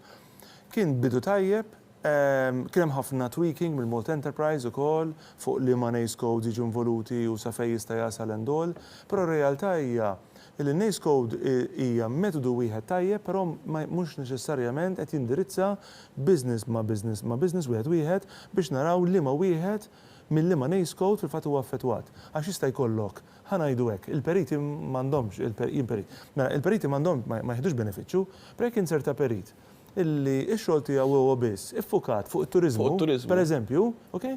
Da ma tistax jista' jkun avukat, jista' jkun u x'inhu, jista' jkun accountant jaħdem fit-turiżmu biss. Biex intikom eżempju. Issa aħna ħdimna mal-gvern. U l-gvern kon inna ngħidu, inna minn Lulju naħseb ngħidu, il-mod kif inkejlu għandu jkun bil-percentaġġ fuq reduced turnover. U il-mod kif tista' verament tara min huwa affettwat jew le huwa sempliċement bil-VAT returns. Fi tikkonferma l-VAT return ta' dis-sena ma dik tas-sena l-oħra. Issa jista' jsir dak l-eżerċizzju. Fil-bidu kien diffiċli. U l-indikazzjoni li hemm fil-budget u nafx qed isir ukoll huwa proprju li hemm għax da mhux la kemm tajda ma ħafna xogħol, Malta Enterprise qed jagħmlu biċċa xogħol tajba ħafna. Għamlu biċċa xogħol tajba ħafna diġà u issa bis-sistema ġdida jarġa' ħafna xogħol tajjeb ukoll biex propju din is-sistema tkun seamless minn waħda għall-oħra u tkun iktar ġusta biex tilħaq dawk is-setturi li verament għandhom bżonna. Ovvjament wara l-budget min qabel ma kienx milħu u kienet jispera li l-budget qed tilħu bħalissa mhijiex qed tilħu imma jiena smajt il-gvern u smajt il-Prim Ministru żgur jitkellem wara flimkien ma' Ministru tal-Finanzi fejn qed jgħid aħna daħan nippruvaw nimplementaw mill-aktar fis possibbli u jekk hemm bżonn nagħmlu aġġustament anki lura għal dawk illi sfortunatament minn dak inarmu se jintlaħu nikkonsidrawhom ukoll. Issa iktar ma jsir da malajr iktar aħjar u ovvjament qed inħarsu ħerqanin biex naraw dan is-seamless il-move bejn wieħed u ieħor isir mill-aktar fis possibbli. Josef, da il-weight supplement apparti ovvjament l-effett fuq il-fatt li salvajna l-impjiegi b'din l-inizjattiva, però wkoll qed inżommu l-ekonomija tagħna preparata għal meta jiġi żmien tajjeb li wieħed jistenna. Proteġi l-investimenti li sar. Ukoll. Inti meta għandek impjegati li coachjajt li trejnjajtu qed tipproteġi u tisawwa għadja kif qed tajt inti u biex inkompli norbot ma' bil-idea David, għana qajjimna punti li meta inti tibda tara l-affarijiet tara stampa sieħa, mbagħad ikun hemm dawk il-makro li tidħol fihom dara pereżempju aħna kellna każijiet fejn bniedem li il-main job tiegħu kien part-timer jaħdem ma' kumpanija stabbilita Malta u li tieħu sussidju mant il-gvern. U da l-employer ma bedix teħsijat, allura ma bedix jinqabad għax ma l-employer ma tistax japplika għal COVID paid supplement, u laqas beda jinqabad, allura ma bedix jieħu flus, sijat ma jtiex, flus ma jtiex. U kenna daw il-każijiet li kienu preokkupanti ħafna li tittara kif tgħinhom biex jgħixu, biex jibdew jisalvaw. Ġew kollhom il-commitment tagħhom ukoll. Iżgur aħna għall-bitu kien hemm għalhekk kienet learning curve kbira aħna kellna ħaddiema u ħdimna M'għandekx manwal tajt 1, 2, 3. Eżatt, tabelek. U l-affarijiet jiena li bdejt dispjaċini li kellna pereżempju diskussjoni sieħa fuq l-MCSD. U ftemna l-impjegat inqas biċċa mill-paga tiegħu, il-gvern joħroġ 800, l-employer joħroġ 400. Bidna fuqha. L-impjegat naqqas biċċa mill-paga tiegħu, il-gvern beda jieħed 800, mhux l-employers kollha bdew jagħtu l-400. U dak mhux il-ftehim li kellna aħna. Issa kellna kumpaniji li tajt forsi għaddejjin minn żmien imma kellna ħafna kumpaniji li ġejna affaċċjati bihom li ma jridux jagħtu l-400. U jiena hemmhekk din it-tlef ċertu fiduċja ngħid l-impjegat jagħmel commitment tiegħu. Dak kien hemm min kellu 2400 paga fix-xahar u spiċċa bit-800. Ma qalx, ma tajniex l-option. Issa l-employer qed jagħmel il-biċċa tiegħu għax da fuq kollox l-organizzazzjoni kienet tagħmel il-flus, ġifieri kulħadd kienet jagħmel il-flus, kulħadd irid jagħmel u dawn huma l-affarijiet li rridu niddiskutu, rridu nirranġaw għax dak il-manwal ma jeżistix, imma rridu nagħmlu. Imma il-COVID weight supplement iżgur li kien tajjeb, iżgur li jien, iżgur li inċentiva anki impjegati stess biex jagħti ċertu serħan il-moħħ, x'inti finalment kif bdejt fil-bidu jien, sigurtà, stabilità, serħan il-moħħ u fiduċja li xi darba diħa tgħaddi u ħanerġgħu immorru l-qudiem għax dak għalhekk tibda taqqad kollox, il-bżolija, il-making work pay, dawn huma l-affarijiet li ħdibna kollha flimkien biex nerġgħu nagħmlu l-affarijiet biex inkomplu sostnu u mhux biex ikolli kwalità ta' mhux biex ġast ikolli ġob jien biex ikolli ġob ta' kwalità. Mux ikolli ġastet naqla 800, 800 huma interim sakemm jerġa' jispiċċa l-affarijiet biex inkomplu nisejrin. Però l-ammont ta' impjegati illi bil-Covid u mingħajr Covid, xogħol u mhux xogħol, ħwienet magħluqinhom jew miftuħin, baqgħu jieħdu l-paga massima kompleta huwa kbir. Ġifieri l-efforts li jagħmlu l-employers għax palma nafu. Jimux Dave, dak nammirax, palma jimma nammira l-impjegati, jimma nammirax il-dak l-employer li kellu jintrabat li għati l-400 u ma taħx. Għax allura poġġa svantaġġ li dak l-employer li teħil full wage. Josef, inti taf, illi aħna kellna employers li għadhom kif għamlu refurbishment jew kostruzzjoni ta' hotel propju nafu, eżatt qabel il-pandemija msiken, ta' 30 miljun. Mela l-minuta kif wara dal-investiment kollu impjega mijiet ta' nies. Propri biex uħaddimhom fil-hotel tiegħu. U propri tibda l-pandemija u li għamilna laqna ħaġa antiċipata. Da mhux daru mal-ħajt, jiġifieri nistgħu nippruvaw nitolbuh l-400, jiġifieri jew dawn huma ċirkostanzi vera diffiċli. U ħaniftehmu, kull min ma tax l-400 li qed tgħid inti kellu jmur għand id-DIR u jagħti l-provi u d-DIR kellu japprova ma taf. Tant rajna minnhom u rajna u flimkien rajna li kien hemm duma kelli employers li għandhom ġiex miljuni pagamenti għaw il-wage bill tagħhom huwa ta' miljun per month. Għalli mhux problema, jien inżommhom kollha bil-ftehim kollettiv bl-eżatt, mhux nqolhom xejn meta fittixthom. Jien dejjem sibtom u hemm tieħu pjaċir tara. U inti dak huwa l-punt. U dik li jagħmel l-iżvantaġġ, ġifieri qed nimxi sew, inti qed timxi sew, dak qed timxi sew, u da ma jagħmilx li dak u peret nikkompetu kollha fl-istess suq. U daw huma l-affarijiet li jweġġaw lill-impjegat għaliex jiena waħda mill-affarijiet li rajt u għadta kemm il-darba. Iktar illum il-ġurnata waqt il-pandemija, iktar nemmen li kull impjegat irid ikun fi trade union. Għax jien rajt il-mod kif innegozjajtna ma' min ħaddem. Għadaħħanna miżuri, rajna kif ħajnqasam ix-xogħol, rajna l-produttività, rajna li kulħadd u impjegati ġew, però mbagħad rajna wkoll l-organizzazzjonijiet mhumiex assoċjati magħhom biex noqgħod attent li terminaw l-impjegati b'sempliċi SMS, rajthom jien bajnejja. Li jibatlu SMS għallu l-aħħar paga, di l-aħħar paga tiegħek, ħadd nibbatilek u dak huwa l-iżbal. Hemmhekk li f'daqqa waħda minn nitkellmu fuq investiment f'daqqa waħda ġi u qalulna le ta' isma'. Nippuntaw subajna fuq dawk u nindirizzaw. Eżatt, m'għandix problema. U għadta kemm il-darba. Ħalli tlobkom kumment konklusiva se nagħlqu l-programm. Ħanibda minnek Dave. Mela, dan huwa daqskemm dal-budget huwa pożittiv, daqstant jekk ma naħdmux sew jista' jkun moment li dispeċina. U qed nagħmel dal-warning propju fil-mument meta qegħdin ngħidu nfaqna budgetejna 4 biljuni u nofs. Daqstant jekk ma nidux attenti nistgħu jiena konxu ħaġa waħda, ħankunu realistiċi. Aħna dan il-budget sar fi sfond fejn nipproġettaw sena u qudiemna għandna il-Covid għadu għaddej, il-faċċin ma nafx metu ġej u għandna manival test ukoll f'nofs is-sena d-dieħla betu għandna riżultati. Dawn huma kollha variables, jiġifieri u fil-waqt li naraw il-projection tal-gvern u hekk titagħmel għax budget hekk titagħmel, nkunu saqajna mal-art u naħsbu xahar 3 xhur. U din għamluha billi l-impjegati, l-employers u l-gvern flimkien bħalma dejjem minna sissa dax sena kienet inkredibbli għax jiena rajt. Id-dialogu kemm b'saħħtu veru. Kemm b'saħħtu ħafna. U ejja nżommu hekk għax qed nipproġettaw, naħsbu x'qed naħsbu, żgur it-triq mhix dritta qudiemna u għandna bżonn li nebqgħu naħdmu kif konna qegħdin naħdmu fil-aħħar. Josef. Insess ħanajlek il-budget qed jagħti direzzjoni u qed jgħid anki sa terti u pjanijiet tal-10 snin huwa tajjeb. Imma anke jien qed nagħmel il-kontribut tiegħi bħala rappreżentant tal-ħaddiema, il-gvern irid jagħmel il-parti tiegħu u min iħaddem irid jagħmel il-parti tiegħu, però nemmnu u dan huwa il-punt ta' Malti b'saħħitna l-qudiem, nemnu li nistgħu nerġgħu niġu nibdew mixin qudiem. Li din tkun parti mill-passatu kollha ngħidu 5 snin ilu jew senta ilu jew 3 snin ilu għexna pandemija li qatt ħadd jorbajx. Però rridu nemnu u dik irridu nagħmluha tagħna l-koll. Mhux il-gvern irid jagħmel parti tiegħu għax il-gvern le di bħal tal-maskli. Kulħadd irid jilbes il-maskla. Nistgħu ngergru kontra l-gvern li ma jemmix il-forzar. Ġifrina biex nilbes il-maskla bżonn ikolli l-infurzar, ikolli l-infurzar, ikolli bżonn l-infurzar jew għax nemmen li rid nagħmilha. Kummentu daħtek ħanaqlu l-programm. Jiena il-kumment tiegħi bil-forsi jkun fuq is-soċjal. Tajjeb, ġifieri laqas jista' jkun li ma nitkellimx fuq il-qasam tagħna.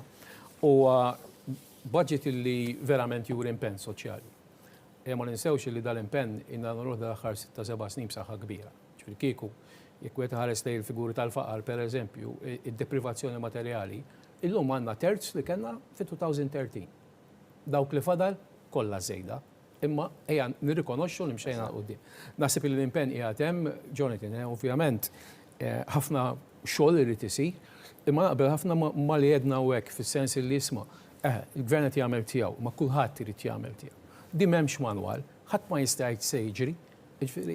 Irridu illum jidher forsi beda qisu jidher xaq dawl il-bot inkwantu il-pandemija, imma l-pandemija jew mhix ir-ruħ soċjali ta' kwalinkwa amministrazzjoni titkom b'saħħitha. Inti mhux politika tal-ejra, anzi meta tara xi ħadd jagħmel suċċess tajjeb tiċċelebraħ u tgħinu jagħmel suċċess ikbar, imma waqt tibqa' r-ruħ soċjali tagħna illi naraw li kulħadd igawdi minn dak illi tipproduċi l-ekonomija mis-suċċess anke ta' min ikun investaw tal fuq. Ma hemm xejra fiha di. Aħna kollha soċjetà waħda. Naħsibu li ħaġa li żgur għandna nagħmlu lkoll il-marka li nħallu orajna anke li xkellu wieħed fostna tkun marka pożittiva. Grazzi ħafna Ministru, grazzi David, grazzi wkoll lilek Josef, grazzi lilkom li segwejtu dan il-programm speċjali b'analiżi tal-budget. Jien nġankum magħkom issa nhar it-tnejn li ġej bi programm speċjali meta konna wkoll ir-risposta tal-kap tal-Oppożizzjoni u l-għada mbagħad it-tlieta il-reazzjoni min-naħa tal-Prim Ministru Roberta Bela wkoll. Grazzi tal-attenzjoni lejli tajjeb il kulħadd. Maltin b'saħħitna l-qudiem. F'seduta parlamentari l-Gvern ressaq il-budget għas-sena d-dieħla. Budget bruħ soċjali fejn in-nies se jirċievu f'butom it-triplu ta' dak li kienu jirċievu qabel. Il-Gvern ħabbar li l-kumpens tal-oli tal-ħajja huwa ta' €75 waqt il-ħaddiema kollha se jirċievu ċekk ta' rifużjoni tat-taxxa li jitlaq għal massimu ta' €95. Il-Covid Wage Supplement estis sa 8 Marzu u se jerġgħu jingħataw il-vouchers. Il-vouchers se jitqasmu lil kull min għalaq 16 sena sal-aħħar ta' din is-sena. Aktar minn 60,000 tifel u tifla se jgawdu bżida oħra fiċ-Children's Allowance u aktar nies se jiġu inċentivati biex jaħdmu permezz ta' titjib fl-in-work benefit. Il-ħaddiema se jkollhom ġurnata oħra leave. Li nagħtu lura f'leave il-btejjel pubbliċi li jaqgħu fit-tmiem il-ġimgħa. Negozji żaru self-employed b'eżenzjoni akbar tal-VAT, ħsieb ambjentali billi daqshekk użu ta' plastik mhux riċiklabbli u aktar anzjani bit-trasport pubbliku b'xejn. Issa din se tinżel għal 70 sena u l-fuq. Ma 19,000 anzjan se jgawdu minn din il-miżura. Bini u modernizzar iktar skejjel, internet b'xejn għall-istudenti li jkomplu jistudjaw wara sekondarja u first-time buyers b'eżenzjoni akbar ta' taxxa. Għas-6 sena konsekuttiva żieda oħra fil-pensjonijiet. Barra miż-żieda tal-kola se terġa' tingħatalhom żieda oħra ta' €3.25 fil-ġimgħa. Dan huwa l-akbar budget ta' Gvern Laburista. Aħna ippreżentajna l-aqwa budget fl-istorja ta' pajjiżna.